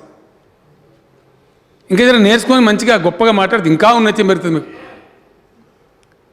ఏదో ఇప్పుడు మందమని ఆయనతో ఏదో అందాం, ఆ పద్ధతి కరెక్ట్ కాదు. అధ్యక్ష, ఇక్కడ ఏమీ అరమరికలు లేకుండా మరొకసారి నేను చెప్తా ఉన్నాను. హుజూరాబాద్ నియోజకవర్గం శాచ్యురేషన్ మోడ్లో ఇంప్లిమెంట్ చేయబడుతుంది. అక్కడ గ్రౌండింగ్ కూడా స్టార్ట్ అయింది అధ్యక్ష, చాలా రోజులు అయిపోయింది.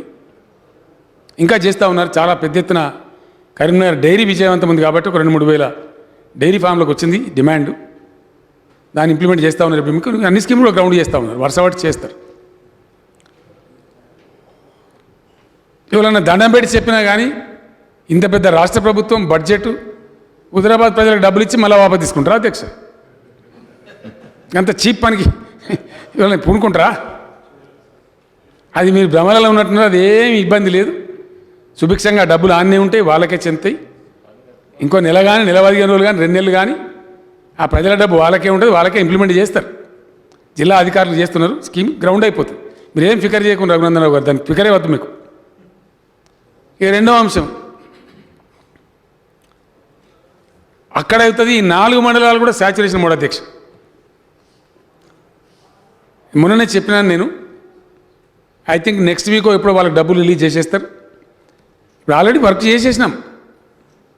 అక్కడ సంబంధించిన జిల్లా పరిషత్ చైర్మన్లను, ఎమ్మెల్యేలను, కలెక్టర్లను పిలిచి మాట్లాడినాం, వర్క్షాప్ పెట్టినాం. వాళ్ళు పోయినరు, కింద కమిటీలు ఏర్పాటు చేస్తున్నారు. మెసేజ్ వస్తుంది అధ్యక్ష మాకు ఎప్పుడో ఎనీ టైం. కొన్ని మండలాలు నేనే స్వయంగా పోతున్నా అధ్యక్ష. నేనే స్వయంగా పోయి పథకం మంచిది చెడ్డేంది చెప్పి అక్కడ కూడా గ్రౌండింగ్ స్టార్ట్ చేసేస్తాం. గ్రౌండింగ్లో మేము తొందరపడతలేము అధ్యక్ష. 100కు 100% ఇది విజయవంతం కావాలి. విజయవంతం కావడమే కాదు, ఆ కలిగిన విజయం నిలబడి కూడా ఉండాలి. దానికోసమే దళిత రక్షణ నిధి, ఈ supportive structure. For example Chintakani మండలంలో బట్టిగారు మనవి చేసినట్టుగా 5,000 కుటుంబాలను అనుకుందామండి. వారి కాన్స్టిట్యున్సీలు ఉన్నాయి, వారికి ఎక్కువ అని నాకు తెలియదు పూర్తిగా. ఈచ్ మండల్లో అక్కడ కూడా 20,000 అనుకుందాం అధ్యక్ష. ఫర్ ఎగ్జాంపుల్ 20,000 22,000 కుటుంబాలు ఉంటాయి అనుకుందాం, కాన్స్టిట్యున్సీ యాజ్ ఎ హోల్.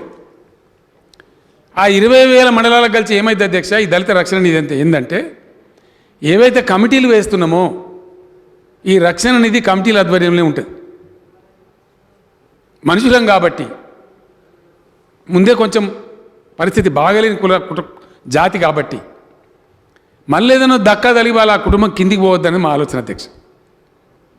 ఒక యాక్సిడెంట్ కావచ్చు, ఒక బీమారి రావచ్చు, ఏదైనా అనుకోకుండా దురదృష్టం క్యాన్సర్ లాంటి వ్యాధి రావచ్చు. మళ్ళీ ఆ కుటుంబం కూలిపోవద్దు.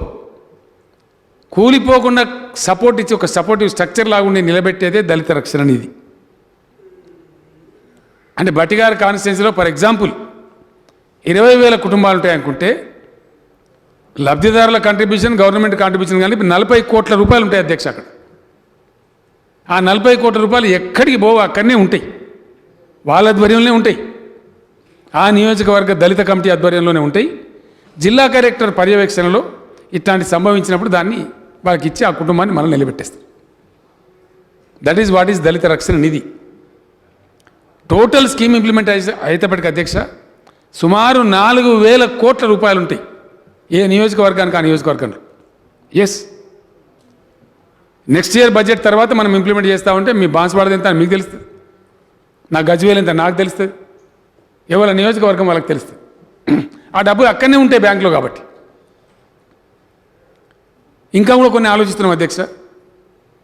ఇలా చిన్న చిన్న ఇష్యూలు కొన్ని వస్తూ ఉన్నాయి. మన బట్టి గారికి చెప్పిన నేను అనుభవాలు ఎదురవుతూ ఉన్నాయి. ఒక కుటుంబం అధ్యక్ష హుజురాబాద్లో, వాళ్ళకి 3 కొడుకులు ఉన్నారు. 3 కొడుకులకు ఇచ్చినారు. పెళ్ళిళ్ళు చేసుకొని విడిగా ఉన్నారు కాబట్టి వాళ్ళకి ఇచ్చినారు. వాళ్ళ తల్లి తండ్రి ఇద్దరు ఉన్నారు. ఆయన వయసు 78 ఏళ్ళు, ఆయన భార్య వయసు 76 ఏళ్ళు. వాళ్ళకి ఏం చేయాలా? వాళ్ళకి రేషన్ కార్డు ఉంది, 2000 రూపాయల పెన్షన్ ఉంది, ఒకరికి వస్తుంది ఇద్దట్లో. వాళ్ళు అడుగు మరి మా సంగతి ఏంటి అంటారు వాళ్ళు. ఇంకొక అమ్మ ఉంది అధ్యక్ష, ఆమెకు ఎవరు లేరు పాపం, కొడుకు లేరు బిడ్డ లేరు, ఆమె ఒకతే మిగిలి ఉన్నది, 67 ఏళ్ళ వయసు ఉన్నది. ఆమెకి ఏం చేయాలా? ఇందాకనే నేను చీఫ్ సెక్రటరీ గారు, మా రాహుల్ బొజ్జా గారు, ఇతర మిత్రులు ఉంటే మలేపల్లి లక్ష్మయ్య గారు ఉండ్రి మాట్లాడినాం. వాళ్ళని కూడా అట్లా అదూరా వదిలేయద్దు, ఎంతో కొంత పెట్టాలా. ఆ డబ్బు మీద వచ్చేది వాళ్ళకి ఇవ్వాలి పెన్షన్ అదనంగా. వాళ్ళు కూడా కొంచెం ఉన్నతంగా బ్రతుకుతారు. మళ్ళీ వాళ్ళు ఫినిష్ అయిపోయి అంటే వాళ్ళు చనిపోయిన తర్వాత, కాలధర్మం చేసిన తర్వాత ఆ డబ్బు అదే నియోజకవర్గం దళిత రక్షణ నిధికి జమ అయ్యేటట్టు పెట్టుకోవాలి, ఉత్తమంగా ఉంటుందని ఒక ఆలోచన వచ్చింది అధ్యక్ష. ప్రాసెస్లో ఉంది. అంటే ఇట్లాంటి చిన్న చిన్న వ్యవహారాలు కూడా ఉన్నాయి. బట్టి అనగానే ఆయన ఇట్లా నోటకెళ్ళంటే దాన్ని ఇట్లా కాదు కదా అధ్యక్ష, ప్రాక్టికల్గా పోతున్నప్పుడు వచ్చే అనుభవాలు. దీనిలో చాలామంది దళిత మేధావులు ముందుకు వస్తూ ఉన్నారు. నేను లక్ష్మయ్య గారు కూడా కృతజ్ఞత చెప్తా ఉన్నా. వారు ఒక 75 మందితో టీం తయారు చేసినారు. దళిత స్టడీ సెంటర్ నుంచి దీని ఒక వాచ్ డాగ్ లాగా ఉండి వాళ్ళు కంప్యూటర్లు పెట్టించినారు ఆల్రెడీ. ఈ మండలాలకు పోతూ ఉన్నారు, పర్యవేక్షణ చేస్తూ ఉన్నారు, ఎంపవర్మెంట్ చేస్తూ ఉన్నారు. దీనిలో అధ్యక్ష ఇప్పుడు మాకు వచ్చిన అనుభవాన్ని బట్టి, ఈ నిమిషానికి వచ్చిన అనుభవాన్ని బట్టి, ఈ రోజు వరకు పొద్దున మిత్రుడు కిషోర్ చెప్పినట్టుగా 70-75% వరకు ఇబ్బంది లేదు అధ్యక్ష. 70 to 75% పేద వర్గాల ప్రజలు కాబట్టి వాళ్ళు ఆల్రెడీ పాపం ఏదో చేసుకుంటున్నారు, ఏదో ఒక దగ్గర పనిచేస్తున్నారు, జీతానికో కూలికో ఏదో రకంగా పనిచేస్తున్నారు. దానిలో వాళ్ళకి అనుభవం వచ్చింది. అక్కడ హుజురాబాద్లో అన్నాడు స్టేజ్ మీద అధ్యక్ష ఒక లబ్ధిదారుడు, నేను అడిగిన, భార్య భర్త ఇద్దరు ఉంటే, అమ్మ మీరు మాట్లాడుకున్నారా, ఏం చేస్తారు ఈ డబ్బులు? అయా ఈయన 20 ఏళ్ళ సెంట్రింగ్ని పనిచేస్తాను, నేను కూడా ఆయన కూడా పనిచేస్తాను, సెంట్రింగ్ యూనిటే కొనుక్కుంటాం సార్, ఒకసారి యూనిట్ కొనుక్కున్నామంటే మేమే ఇద్దరికి ఉద్యోగం ఇస్తామన్నారు.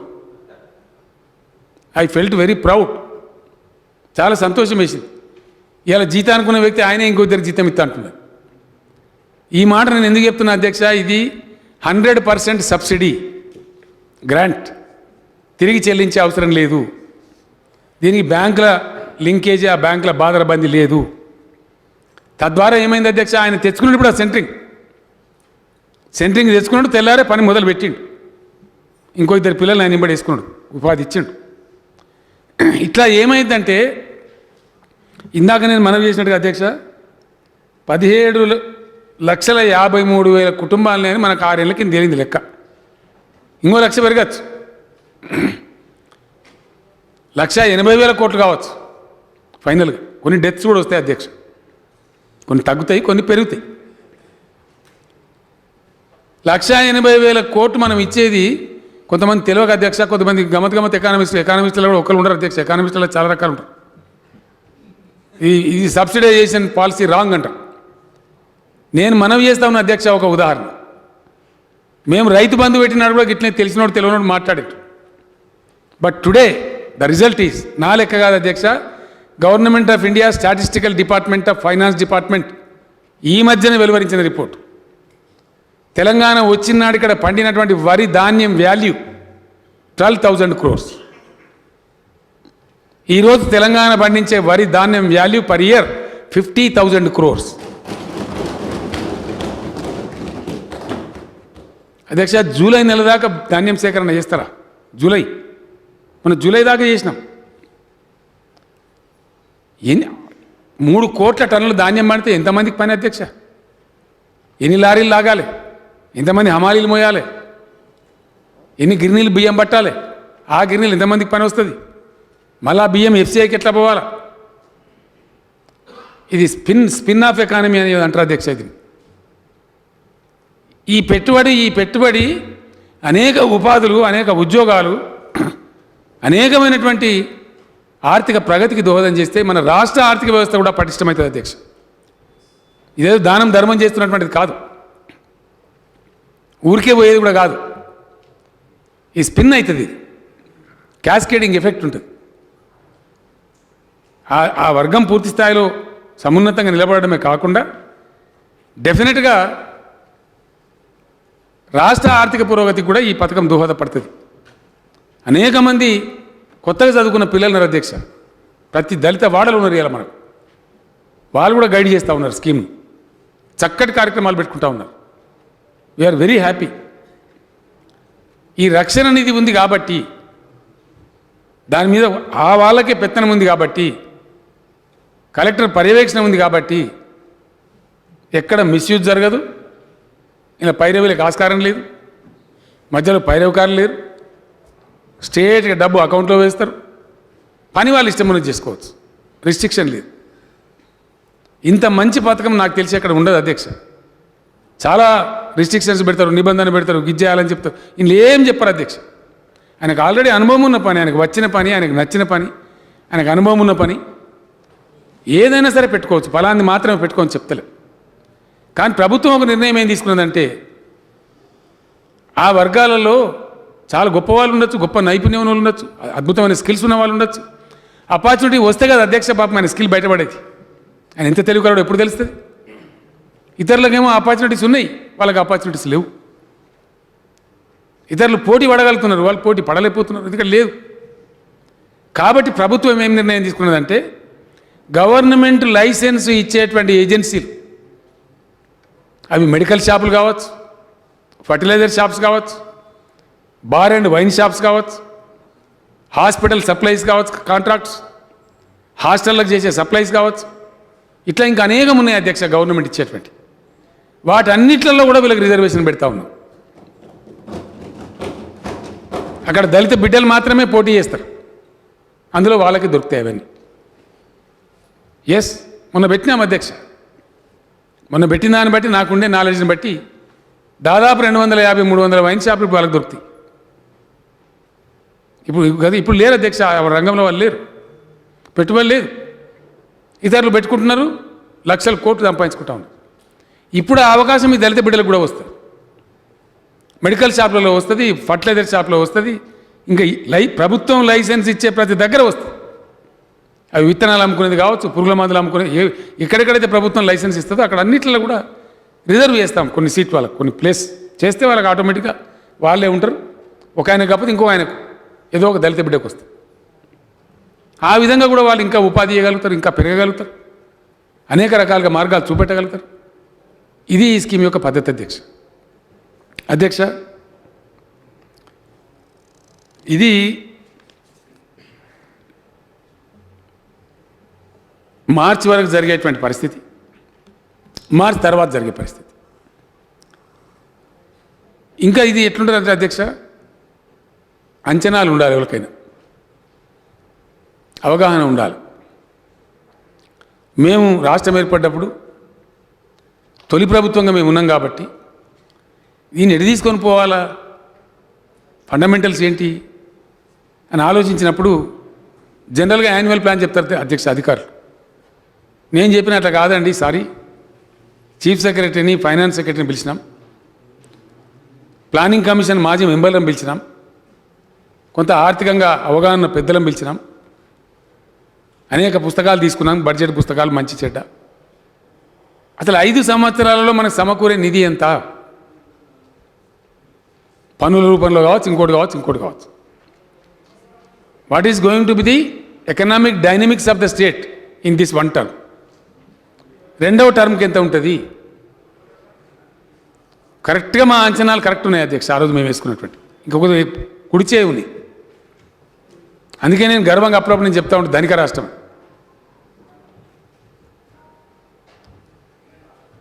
ఇవాళ అధ్యక్ష ఈ ఆర్థిక సంవత్సరం పూర్తి అయితే 10 లక్షల కోట్లు దాటుతూ ఉంది అధ్యక్ష. మనకు రూపాయి రాక రూపాయి పోక. ఇంకో 7 ఇయర్స్కి నిన్ననే ఎస్టిమేట్ చేసినాం. What is going to be the economic dynamics of Telangana state. ఇంకో 2 ఏళ్ళు ఇప్పుడు ఈ టర్మ్ ఉంది అధ్యక్ష, నెక్స్ట్ టర్మ్ ఎట్లా మేమే ఉంటాము. ఈ 7 ఏళ్లలో ఏమొస్తుంది అని చూస్తే 7 సంవత్సరాలలో ఈ రాష్ట్రం ఖర్చు పెట్టే డబ్బు 23 లక్షల కోట్ల రూపాయలు అధ్యక్ష. ఎస్, దానిలో ఈ 1,70,000 కోట్లు 1,80,000 కోట్లు ఎంత సార్? యాడికేళ్ళు తెస్తారు, ఎట్ట పెడతారంటే ఇట్లా పెడతారు. దాని ఒక ఏడాది ఎక్కువైతుంది వద్దంటవా? ఇంత మంచి కార్యక్రమం జరుగుతూ ఉంటుంది. అందుకే అధ్యక్ష నేను స్పష్టంగా మనవి చేసిన, దళిత ఉద్యోగులు కూడా దీన్ని మినహాయించాం. ఒక దళిత బిడ్డకు ఉద్యోగం వస్తే ఆయన ఎంబడి ఇట్లా 10 మంది బంధువులు పడతారు. ఆయన భార్యను బట్టి నీకేందవా, నీ భర్తకు ఉద్యోగం ఉన్నది, మాకు ఈ సాయం చేయవా, ఆ సాయం ఆయన ఇల్లు బంగారు వాసం కాదు ఉద్యోగం వస్తే. నా మిత్రులే చాలామంది ఉన్నారు, నా దళిత సోదరులు, నా క్లాస్మేట్స్ జాబ్ చేసేవాళ్ళు. ఆయన మీద బాధ్యత పెరుగుతుంది, ఆ కుటుంబంది ఆ బంధువులది బాధ్యత పెరిగి అంత బలపడరు. ఇంకో సామ్యం చెప్తా అధ్యక్ష, నేను వ్యవసాయ స్థిరీకరణ జరగాలని చెప్పి ఒక ఉద్యోగికి భూమి ఉన్నా మేము రైతు బంధు ఇచ్చినాం, వ్యాపారికి భూమి ఉన్నా రైతు బంధు ఇచ్చినాం. బికాస్ అగ్రికల్చర్ సెక్టర్ స్టరప్ కావాలి, అందులో పెట్టుబడులు పెట్టబడాలి, పంట రావాలి. అట్లనే సేమ్ రైతు బంధువు ఎట్లా పెట్టినామో అదే పద్ధతి ఇక్కడ కూడా పెట్టి దళిత బస్తీ మొత్తం ధనవంతం కావాలి. కాబట్టి ఒక ఉద్యోగిని మినహాయించద్దు అని స్పష్టమైన అవగాహనతో తీసుకున్నాం అధ్యక్ష. ప్రతీది ఓటు రూపంలో చూస్తాం అధ్యక్ష. మనిషి అనగానే ఓటా? ఒక సామాజిక బాధ్యతగా ఉంటుంది మనకు. కాబట్టి డెఫినెట్గా వాళ్ళని కూడా తీసుకున్నాం. వాళ్ళకు ఒక అప్పీల్ చేశాను నేను, మీకు ఇంతో అంతో ఉద్యోగం ఉంది కాబట్టి మీరు ఏ నియోజకవర్గం వాళ్ళని సరే చివరి వరుసలో తీసుకోమని చెప్పిన. You take the last instalment స్పష్టంగా చెప్పినాం. మొట్టమొదలు మొత్తం కాలు రెక్కలు మాత్రమే ఆస్తిగా ఎవరైతున్నారో పేదలు నిరుపేదలు, అక్కడి నుంచి బాటం లైన్ నుంచి స్టార్ట్ చేయమని చెప్పిన. ఆ పద్ధతిలో దీన్ని తీసుకొని పోతారు అధ్యక్ష. గౌరవ శాసనసభ్యులు అమూల్యమైన సలహాలు ఇస్తారు నెక్స్ట్ డిబేట్స్లో. ఇది పెద్ద స్కీమ్ కాబట్టి, చాలా బాధ్యతతో కూడుకున్నది కాబట్టి, చాలా పెద్ద పెట్టుబడితో కూడుకున్నది కాబట్టి, అది 4 గంటల 10 గంటల రాష్ట్రానికి ఆర్థికంగా దోహదం చేసే రకంగా పరిణమించాలి. కాబట్టి నేను అందరు గౌరవ శాసనసభ్యులు ప్రార్థిస్తా ఉన్నాను అధ్యక్ష, మీ నియోజకవర్గాల్లో ఈ స్కీమ్ను అత్యంత బాధ్యతతో దయచేసి దీన్ని ఇంప్లిమెంట్ చేయండి. బట్టి విక్రమార్క గారు ఒక సూచన ఇచ్చారు, నేను ఐ ఫుల్లీ వెల్కమ్ ఇట్. రాష్ట్రంలో రాజకీయాలకు అతీతంగా ఎన్ని కుటుంబాలనో దళిత కుటుంబాలు అందరికీ వర్తింపజేస్తాం అధ్యక్ష. ఆయన ఏ పార్టీలను ఉండొచ్చు కాక, ఓట్లు వచ్చినప్పుడు ఆయన ఇష్టమైన పార్టీకి వేసుకున్నాను, మాకు సంబంధం లేదు. నేను నిండు మనసుతో చెప్తా ఉన్నా, ఒక ఇంత మహత్తరమైన కార్యక్రమాన్ని తీసుకున్నప్పుడు ఒక ఇరుకైన సంకుచితమైన రాజకీయ ఆలోచనతో కొందరిని డినే చేయడం అనేది తెలివికల పని కాదు అధ్యక్ష. అన్ని కుటుంబాలకు దీన్ని వర్తింపజేస్తాం. ఓటప్పుడు ఆయన ఇష్టం, బికాస్ డెమోక్రసీ వాళ్ళు ఇష్టం, వాళ్ళు వీ డోంట్ అబ్జెక్ట్. కానీ irrespective of party affiliation or any affiliation, Vikramarka గారు చెప్పిందని నేను వెల్కమ్ చేస్తూ 100%. మొన్ననే ఒక ఆయన నాతో అనుమతి, నేను కోపానికి వచ్చిన అధ్యక్ష. సార్ ఈ స్కీమ్ పెట్టుకున్న వాళ్ళందరూ కేసీఆర్ బొమ్మ పెట్టుకొని ఇట్లా నాకు, అరే ఒక ఆయన కేసీఆర్ ఇష్టం ఉండదు అయ్యవా అని కోపానికి వచ్చిన నేనే. అదేం దిక్కుమాలిన ఆలోచన, ప్రేమ వాళ్ళు పెట్టుకోరు, ప్రేమ వాళ్ళు పెట్టుకోరు, అటువంటి పిచ్చి ఆలోచనలు చేయదని కోపానికి వచ్చిన అధ్యక్ష. అట్లాగే ఆయన వేరే ఒక పార్టీలోనైనా నెపంతో మళ్ళీ ఆ కుటుంబాన్ని పేదరికంలో ఉంచడం అనేది తెలివికల పని కాదు. అందువల్ల శాచ్యురేషన్ మోడ్లో ఈ రాష్ట్రంలో ప్రతి దళిత కుటుంబానికి ఈ స్కీమ్ అందిస్తాం తప్పకుండా 100% ఇన్ ఏ ఫేజ్డ్ మేనర్. అధ్యక్ష కొన్ని కలిసి వస్తాయి సందర్భాలు చాలా చూసినాం రాజకీయాలు. యూపీఏ గవర్నమెంట్ ఏర్పడేటప్పుడు మేము 5 ఎమ్మెల్యేలం అధ్యక్ష, జస్ట్ 5 ఎమ్మెల్యేస్. బట్ మా అవసరం ఉండే అక్కడ ఎంపీలం. రేపు పొద్దున మనం శాసించే కేంద్రం రావచ్చు, కేంద్ర ప్రభుత్వంలో మనకే పాత్ర రావచ్చు. రాజకీయాల్లో ఎనీథింగ్ ఈజ్ పాసిబుల్. ఇప్పుడున్న కేంద్రమే ఒకవేళ మనం కనుకరించవచ్చు. మిత్రులు రఘునందన్ రావు గారు చెప్పినట్టు ప్రధానమంత్రి ఎందుకు అడగమండి నాకు అర్థం కాదు. 3 అడుగు కాకపోతే 12 దరఖాస్తు ఇస్తాం, మేము వద్దంటామా? దండం పెడతాం 2 చేతుల, తప్పకుండా ఇద్దాం. సెంట్రల్ గవర్నమెంట్ అడిగినా అధ్యక్ష, నేను ఆల్రెడీ అడిగినా, వ్యక్తిగతంగా అడిగినా, లెటర్ కూడా ఇచ్చిన. ఒకవేళ కేంద్రం సహకరిస్తే ఇంకా సరఫ్ కావచ్చు, ఇంకా స్పీడ్ కావచ్చు. లేదా రేపు పొద్దున రాజకీయంగా రేపు మళ్ళీ జనరల్ ఎలక్షన్ తర్వాత మనకు కలిసి వస్తే ఒకటే సంవత్సరం 5 లక్ష ఫ్యామిలీస్ తీసుకోవచ్చు సిచ్యువేషన్. దాన్ని బట్టి వీలైనంత వేగంగా ఈ కార్యక్రమాన్ని సంపూర్ణం చేయాలని అనుకుంటున్నాం అధ్యక్ష. ఇంకో మాట నేను మనవి చేస్తా ఉన్నా చాలా స్పష్టంగా. మిత్రులు బలాల గారు అన్నారు, మైనార్టీస్ల పేదలు ఉన్నారు, బీసీల పేదలు ఉన్నారు, ఓసీల పేదలు ఉన్నారు అధ్యక్ష, ఎస్టీలలో చాలామంది పేదలు ఉన్నారు. తప్పకుండా కవర్ చేయాలి. అన్ని వర్గాలను సమదృష్టితో చూసే ప్రభుత్వం టీఆర్ఎస్ ప్రభుత్వం అధ్యక్ష. మేము చూస్తున్నాం, మేము రుజువు చేసుకున్నాం. ఇలా కొన్ని వేల కోట్ల రూపాయల విలువ చేసే భూములు, community halls for all communities గత 75 ఏళ్లలో జరగని దాన్ని మేము చేసి చూపెడతా ఉన్నాం అధ్యక్ష. Each and every community, even బ్రాహ్మణ కమ్యూనిటీ కూడా అద్భుతంగా సంవత్సరానికి 100 కోట్లు ఇస్తూ వాళ్ళ సంక్షేమం చూస్తూ ఈ దేశముల్ని మొత్తం రాష్ట్రాలు నేర్చుకునే విధంగా బ్రాహ్మణ పరిషత్ నిర్మాణం జరుగుతూ ఉంది అధ్యక్ష. దగ్గర పడ్డది. అట్లనే అందరికీ సామాజిక వర్గాల వారీగా ప్రతి ఒక్కరికి అద్భుతమైన భూమి ఇచ్చినాం, ప్రభుత్వమైన డబ్బులు ఇచ్చి కమ్యూనిటీ హాల్స్ కట్టిస్తూ ఉన్నాం. Yes, it is under way, anyone can go and see. వేల కోట్ల రూపాయల విలువైన భూములు ఇచ్చినాం. గతంలో ఎవరు పట్టించుకోలే. ఇట్లా దరఖాస్తులు పెట్టినా దండాలు పెట్టినా అట్లే ఉన్నాయి తప్ప కాలే. బట్ ఈరోజు జరుగుతూ ఉన్నాయి. అట్లనే మేము అందరి సంక్షేమం చూసినాం అధ్యక్ష. రాష్ట్రంలో ఉండే ప్రతి వాళ్ళకి చేసినాం అధ్యక్ష. ఈ దేశం మొత్తంలో కరోనా వల్ల సంభవించిన ఆర్థిక దుస్థితిలో ఏ ఒక్క రాష్ట్రం కూడా అడ్వకేట్లకు డబ్బులు ఇవ్వలే, కానీ మేము ఇచ్చినాం. ఇదే టీఆర్ఎస్ ప్రభుత్వం ఇచ్చింది. కోర్టులు బంద్ అయినాయి, వాళ్ళ ఉపాధి పోయిందని 25 కోట్ల రూపాయలు ఇచ్చినాం హైకోర్టు సీజే గారు చెప్తే. ప్రైవేట్ టీచర్లను అడిగితే అధ్యక్ష, కర్ణాటక రాష్ట్రంలో లాఠీ చార్జ్ పెట్టి కొట్టెలో కొట్టింది. కానీ ఇక్కడ ఒక 25 కిలోల బియ్యం 2000 రూపాయలు ఇచ్చి వాళ్ళు బదారణ పడద్దని ప్రైవేట్ టీచర్లను ఆదుకున్న ఒకే ఒక్క రాష్ట్రం ఇండియాలో తెలంగాణ రాష్ట్రం అధ్యక్ష. మేము ఎవరిని విస్మరిస్తలేం. జర్నలిస్టుల సంక్షేమ నిధి పెట్టినాం, ఎక్కడ లేదు అధ్యక్ష. వాటి అన్నింటినీ మించి నేను చెప్పే మాట బయట ప్రజలు వింటారు కదా అధ్యక్ష. ఎవరైతే అవుట్సోర్సింగ్లో ఇంకో దానిలో పనిచేసే ఉద్యోగులు ఉన్నారో వీళ్ళకి పిఆర్సీ ఎంత ఇచ్చినామో అదే 30% అందరి కడుపులు నింపడానికి వాళ్ళకు కూడా పెంచినాం అధ్యక్ష. చరిత్రలో ఎప్పుడు పెంచలే, ఏ రోజు కూడా పెంచలే. It's a fact. ప్రతి ఒక్కరి సంక్షేమాన్ని దృష్టిలో పెట్టుకొని పోతా ఉన్నాం అధ్యక్ష. ఇంకో విషయం కూడా ఇక్కడ చెప్పాలా. మిత్రులు భట్టి విక్రమార్క గారు ఉద్యోగాల ప్రస్తావన తెచ్చారు. ఎస్, ఈ రాష్ట్రం వచ్చిన తర్వాత 1,51,000 ఉద్యోగ నోటిఫికేషన్లు ఇచ్చినాం అధ్యక్ష. అందులో 1,31,000 మందికి ఉద్యోగాలు వచ్చినాయి. మీకు పెన్ డ్రైవ్ ఇస్తాం. ఏ వ్యక్తికి ఏ డిపార్ట్మెంట్లో ఎక్కడ ఉద్యోగం వచ్చిందో ఆయన సెల్ ఫోన్ నంబర్తో సహా శాసనసభకి ఇవ్వబోతా ఉన్నాం. ఎస్, గవర్నమెంట్ జాబ్ 1,31,000 మందికి ఆల్రెడీ ఉద్యోగాలు ఇవ్వబడ్డాయి. ఇంకొక మాట చెప్పాలి అధ్యక్ష, మేము రాష్ట్రం కోసం పోరాడినాం కాబట్టి లోతుపాతులు మాకు తెలుసు కాబట్టి 7 నెలలు సమయం తీసుకున్నారు అధ్యక్ష. కేంద్రం 7 నెలలు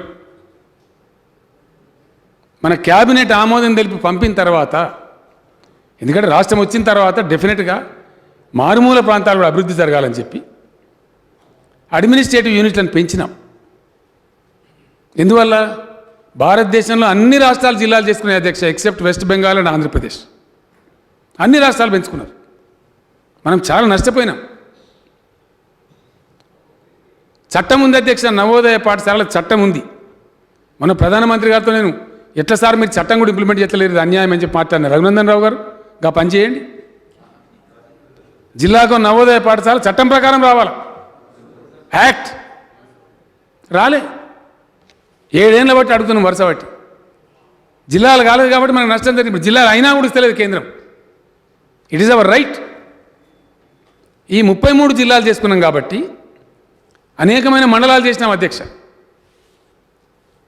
టోటల్ నెంబర్ ఆఫ్ మండల్స్ 590 దాటిపోయింది. ఇప్పుడు ఆల్మోస్ట్ 600 దగ్గర ఉంటాం అధ్యక్ష. పోలీస్ కమిషనరేట్లు పెంచుకున్నాం, ఇతరత్రా పెంచుకున్నాం. దాంతోపాటు మేము సాధించినటువంటి ఘనత, డెఫినెట్లీ ఘనత. గతంలో అధ్యక్ష ఏం జరిగిందో భగవంతుని తెలుసు, అందరికీ తెలుసు. మనందరం కూడా పోరాటం చేసినాం. మన పిల్లల ఉద్యోగ అవకాశాలు గద్దల్లా ఇతరులు అనుకుని పోయేటోళ్ళు. గతి లేని పరిస్థితులు చూస్తూ ఉండిపోయినాం అందరం. ఈరోజు టీఆర్ఎస్ ప్రభుత్వం సాధించిన ఘనత ఏంటంటే, కొత్త జోనల్ విధానం ప్రకారంగా 95% government jobs are reserved for local youth అధ్యక్ష. 95%. ఆ 95% ఒప్పియడానికి నేను 3 చెరువుల నీళ్ళు తాగిన అధ్యక్ష. ఒక 10 చక్కర్లు కొట్టిన ఢిల్లీకి. ఫైనల్గా ప్రధానమంత్రిని కాల్చి పెద్ద గొడవ చేసి, సార్ ఇది మాకు ప్రాబ్లం ఉందని చెప్పిన. అరే ఏమయ్యా మీరు వేరే దేశమా 95% రిజర్వ్ పెడతారా?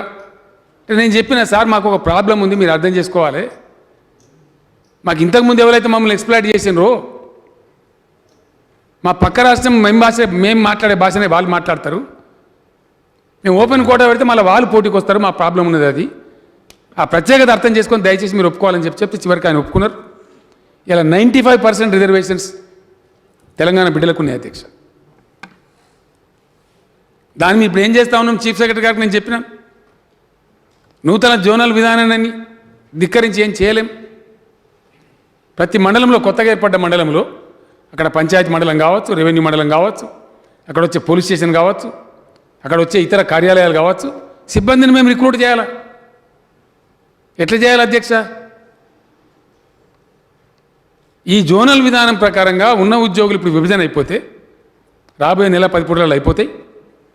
ఆ తర్వాత ఏ జిల్లా వాళ్ళకి ఆ జిల్లా క్యాడర్ పోస్ట్ వాళ్ళకి రిక్రూట్మెంట్ చేస్తారు అధ్యక్ష. అక్కడ తేల్తాయి మండలంలో ఎంత సిబ్బంది ఉండాలో లెక్కపత్రం ఉన్నది. దాని ప్రకారం ఏ జిల్లాకు ఎన్ని జాబ్స్ వస్తున్నాయి 33 జిల్లాలకు అనేది ఒకసారి జోనల్ విధానం మొన్ననే వచ్చింది అధ్యక్ష. అది ఒకసారి ల్యాండ్ అయిపోతే దెన్ ఆటోమేటిక్గా తెలుస్తుంది ఎంత సంఖ్య ఉంది అని చెప్పి. దాన్ని నెల 2 నెలల లోపల ఇమీడియట్గా రిక్రూట్ చేసి పడిస్తాం. ఎవరో కొంతమంది రేపే చేయాలి, ఎల్లుండే చేయాలి, చేస్తాం అధ్యక్ష. అట్లా ఈ రాష్ట్రం సెటిలింగ్ డౌన్ అవుతుంది కదా. నిన్నగాక మొన్న కదా మన జోనల్ విధానం వచ్చింది. నూతన జోనల్ సిస్టమ్, ఎందుకంటే మనం తెచ్చిన జోనల్ విధానాన్ని మనం ఫ్లౌట్ చేయలేం కదా, దాన్ని ధిక్కరించలేం కదా. కాబట్టి భవిష్యత్తులో జరిగే రిక్రూట్మెంటు, ఫర్ ఎగ్జాంపుల్ భూపాలపల్లి జిల్లా ఎన్ని టీచర్ ఉద్యోగాలు వచ్చినా భూపాలపల్లి బిడ్డలకే దక్కుతాయి. నారాయణపేట జిల్లా నారాయణపేట వాళ్ళకే దక్కుతాయి. గద్వాల జిల్లా గద్వాల వాళ్ళకే దక్కుతాయి. ఎక్కడి వాళ్ళకి అక్కడ వస్తాయి. కాబట్టి వన్స్ ఈ పండగ, దసరా పండగ అయిపోతే అధ్యక్ష, ఉద్యోగులను పిలిచి మాట్లాడుతూ ఉన్నారు. సిఎస్ గారు ఆల్రెడీ మాట్లాడినారు, నేను కూడా పిలిచి మాట్లాడతాను. ఒకసారి సెట్ అయిపోతే 100% ఎక్కడి వాళ్ళకి అక్కడ రిక్రూట్మెంట్ వస్తుంది. బ్రహ్మాండంగా ఎక్కడోళ్ళు అక్కడ ఆనందంగా పనిచేసుకుంటారు. గతంలో అధ్యక్ష పెద్ద కంప్లైంట్, నేను చెందినటువంటి నా పాత జిల్లా మెదక్ జిల్లాలో నారాయణఖేడ్ ఏ ఉద్యోగం వేసినా పోడు అధ్యక్ష. ఇలా గద్వాల ఎమ్మెల్యే నాతో లొల్లి పెడతా ఉంటారు. రోజు వచ్చి సార్ మై 37 పోస్టులు ఖాళీ ఉన్నాయి, 40 ఆడ పోరు ఉద్యోగులు. మారుమూల జిల్లాలకు ఎవరు పోరు. ములుగు జిల్లా పోవాలి పోరు, భూపాలపల్లి పోవాలి పోరు. మరి భూపాలపల్లి ఎట్లా, మరి ములుగు ఎట్లా? ఆడ ఎందుకు చేసుకున్నాం జిల్లా? పని జరగానని కదా. కాబట్టి ఈ జోనల్ విధానం ఇంప్లిమెంట్ అయితే ఆటోమేటిక్గానే ఆ జిల్లా బిడ్డలకి అవకాశం వస్తుంది. అక్కడ వాళ్ళు అక్కడనే సేవ చేసుకుంటారు. గొప్పగా ఉంటుంది. రాబోయే 1-2 మంత్స్లో రిక్రూట్మెంట్ స్టార్ట్ అవుతుంది. నాకుండే అంచనా ప్రకారం అధ్యక్ష కనీసం 70-80 వేల ఉద్యోగాలు దొరికిపోతాయి పిల్లలకు. ఇప్పుడు ఇచ్చిన 1,50,000 కాక ఇంకో 78 వేల మందికి కంఫర్టబుల్గా జాబ్స్ వస్తాయి ఎక్కడోళ్ళకి అక్కడ. వారు చెప్పినారు తప్పకుండా, నేను రాసుకున్నానండి, నోట్ చేసుకున్నా, అధికారులకు కూడా రాయించిన. మెడికల్ డిపార్ట్మెంట్లో దళిత బిడ్డలకు రావాల్సిన ప్రమోషన్స్ వస్తలేవు అని మీరు అన్నారు. 100% ఇప్పుడు ఆ పోర్ట్ఫోలియో నా దగ్గరనే ఉంది. ఈరోజే తెప్పిస్తాం ఫైల్స్. అట్లా ఏ మాత్రం జరగనీయం. నాకు విక్రమార్క గారు చెప్పిన అధ్యక్ష, నేను కూడా బాధపడ్డా.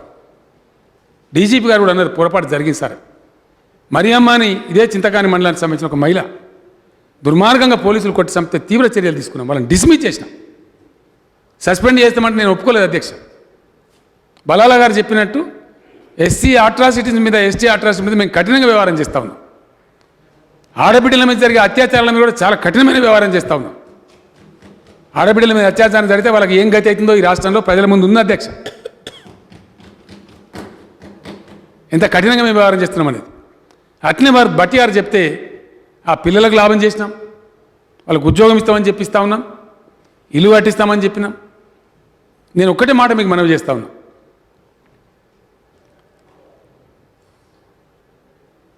ఖచ్చితంగా ఒక 10 లక్షలు ఇచ్చి దళితులు బాగుపడిపోయినారు అని సంతోషపడాలి, అక్కడ ఉండమండి. ఇందాక మిత్రుడు కిషోర్ గారు చెప్పినారు, ఆనంద్ గారు కూడా చెప్పినారు, ఇంకోటి కూడా చెప్పినాం అధ్యక్ష. మా రెడ్డి నాయక్ గారు ఉన్నారు,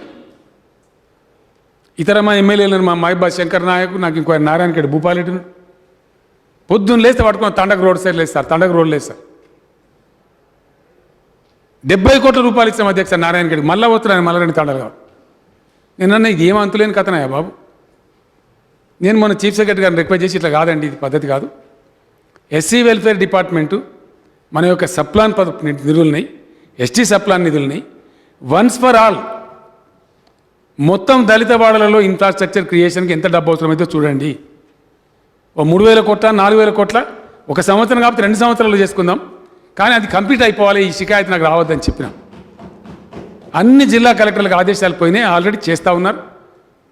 ఫర్ ఎగ్జాంపుల్ మోడల్గా తీసుకున్నటువంటి చింతకాని ప్రజల్లో ఒక విశ్వాసం కూడా కలగాలి కాబట్టి 100% ఇన్ఫ్రాస్ట్రక్చర్ క్రియేట్ చేస్తాం అధ్యక్ష అక్కడ, అది మోడల్గా ఉంది కాబట్టి, పైలట్ కాబట్టి. అట్లనే అన్ని కాన్స్టిట్యున్సీలలో కూడా ఈ గిరిజన వాడలు కానీ దళిత వాడలు కానీ మిగిలిపోయిన ఇన్ఫ్రాస్ట్రక్చర్, అది కరెంటు స్తంభాలు కావచ్చు, థర్డ్ వైర్ కావచ్చు, సీసీ రోడ్లు కావచ్చు, డ్రైన్స్ కావచ్చు, శాచురేషన్ మోడ్లో టేకప్ చేస్తూ ఉంది గవర్నమెంట్. నేను హామీ ఇస్తా ఉన్న గౌరవ సభ్యులకు, అది కూడా కంప్లీట్ చేస్తాం అధ్యక్ష. 1 సంవత్సరం చేయలేకపోవచ్చు, ఫేజ్డ్ మేనర్లో ఖచ్చితంగా అన్ని గిరిజన వాడలు దళిత వాడలు మాత్రం 100% కంప్లీట్ చేస్తాం అధ్యక్ష. అక్కడ ఎవరికి సందేహం అవసరం లేదు. ఇట్లా ఈ రాష్ట్రాన్ని అనేక రకాలుగా చేసుకుంటూ ఈ రక్షణ నిధి నాకు చాలా వ్యక్తిగతంగా నమ్మకం ఉంది అధ్యక్ష. ఇవాళ దళితుల కుటుంబాల్లో చర్చ జరుగుతూ ఉంది, బట్టిగారు అన్నట్టు ఒక ఆశ చిగురించింది. నాకు అక్కడక్కడ వాళ్ళు తారసపడితే నేను అడుగుతా ఉన్నా, మీరు ఏం మాట్లాడుకున్నారు, మీ ఇంట్లో మాట్లాడుకున్నారా, ఏం పెట్టుకుందాం అనుకుంటారు, ఎక్కడో అక్కడ ప్రణాళికలు సిద్ధం చేసుకుంటారు అధ్యక్ష. చాలా సంతోషం. ఒక ఆయన మొన్న కరీంనగర్ ఆయన 11 లక్షల రూపాయలు కాస్ట్ అయితే ఆయన 1 లక్ష కలిసి తెచ్చుకున్నాడు అధ్యక్ష. డైరీ ఫామ్ పెట్టుకుంటే కొద్దిగా కాస్ట్లీగా కొనుక్కున్నాడు ఆయన. ఇంకో 1 లక్ష మాకు ఎక్కువైనా సరే చేస్తామని చెప్పిన ఆయన కట్టుకున్నాడు, తెచ్చుకున్నాడు. మనం 10 lakhs ఇస్తే ఆయన ఇంకో 1,10,000 కలిపి 11 లక్షలతో యూనిట్ తెచ్చుకున్నాడు, పెట్టుకున్నాడు. నెక్స్ట్ డే నుంచి ఆయనకి ఇన్కమ్ కూడా స్టార్ట్ అయింది, పాలు పోస్తున్నాడు కాబట్టి నిబంధన లేదు, దీనిలో రిస్ట్రిక్షన్ లేదు.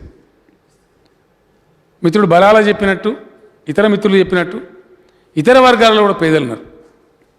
నేను ఒక్కటే మాట మనవి చేస్తా ఉన్నా ఈ రాష్ట్ర ప్రజానికానికి, సిన్సియర్గా మీ బిడ్డగా అపనమ్మకాలు చాలా సృష్టించే వాళ్ళు ఉంటారు, కురుస బుద్ధితో మాటలు చెప్పేవాళ్ళు ఉంటారు.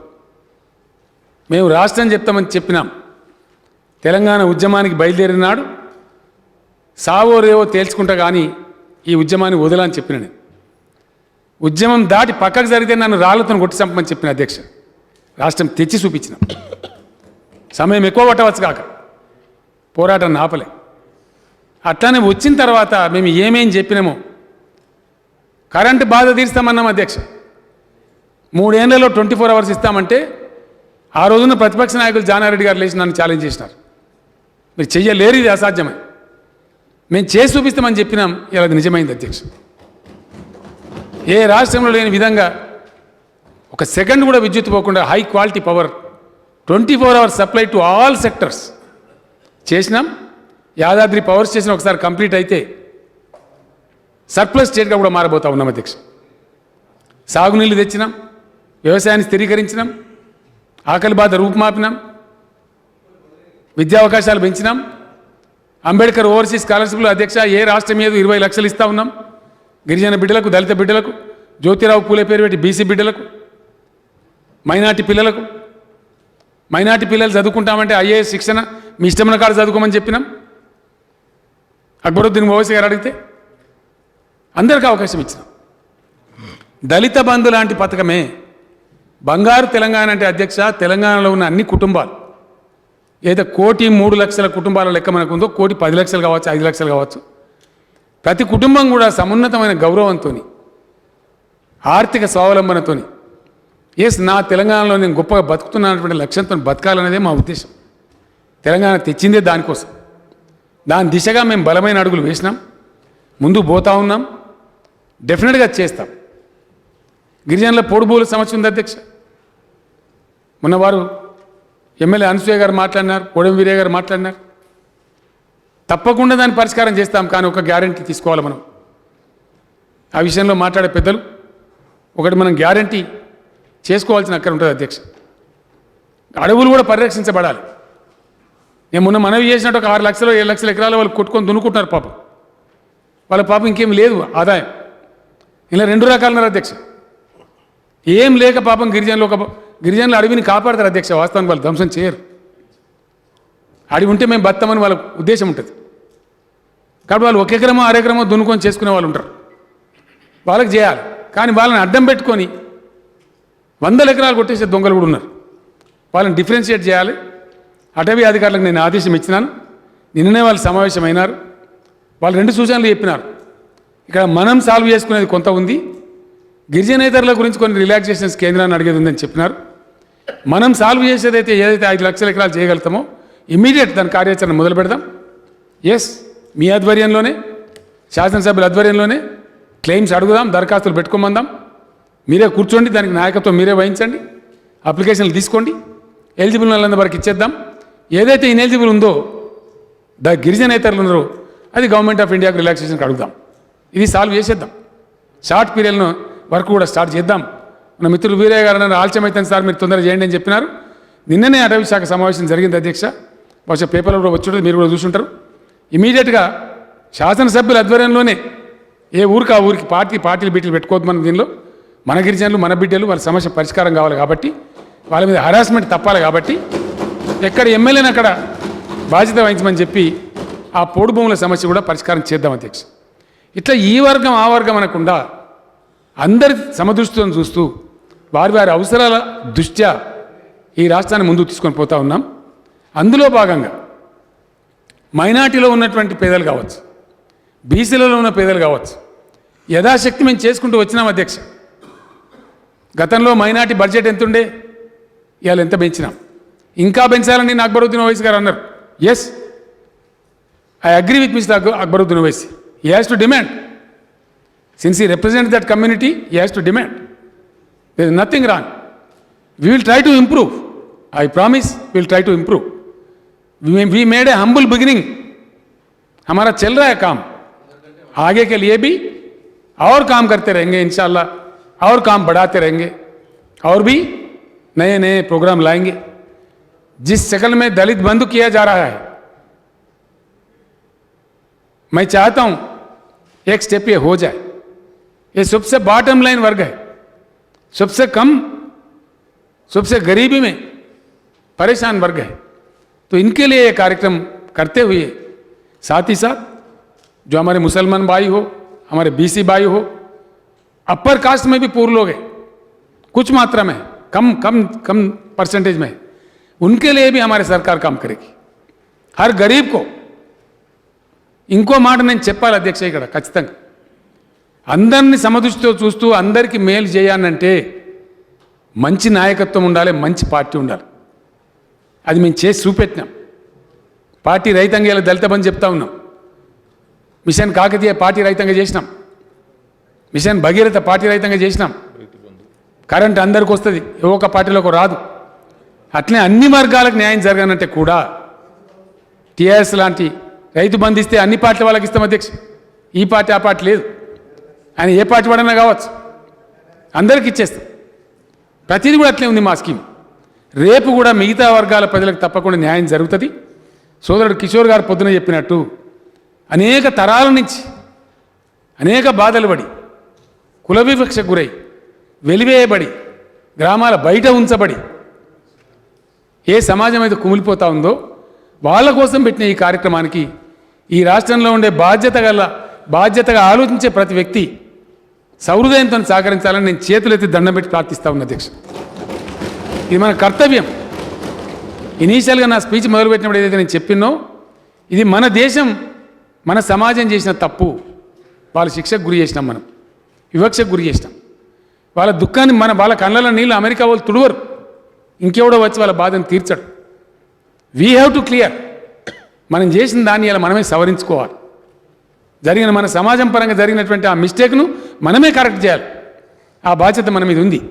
దానికోసం తెలంగాణ ప్రభుత్వం ఒక సిన్సియర్ ఎఫర్ట్ స్టార్ట్ చేసింది. దళిత బంధు అనే పేరు పథకమైన ఉద్యమ స్ఫూర్తితోని దీన్ని పెట్టుకున్నాం అధ్యక్ష. అదే స్పిరిట్తో పోతాం, అదే స్పిరిట్తో దీన్ని కొనసాగిస్తాం. ఇంకా ఎవరికి ఎటువంటి అనుమానాలు లేకుండా అన్నీ ఆల్మోస్ట్ క్లారిఫై చేసినాను. Any clarification we are ready to answer. ఆ రకంగా అరమరికలు లేకుండా, అంక్షలు లేకుండా, ఎటువంటి ఇంపోజిషన్స్ లేకుండా at their free will they can use that money and reproduce money, thereby they can grow economical. This is the sole aim of the government. ఆ రకంగా ఈ పథకాన్ని విజయవంతం చేయడానికి ముందుకు రావాలని కోరుకుంటూ తమరు నాకు ఇంత సమయం ఇచ్చినందుకు ధన్యవాదాలు తెలియజేస్తూ సెలవు అధ్యక్ష.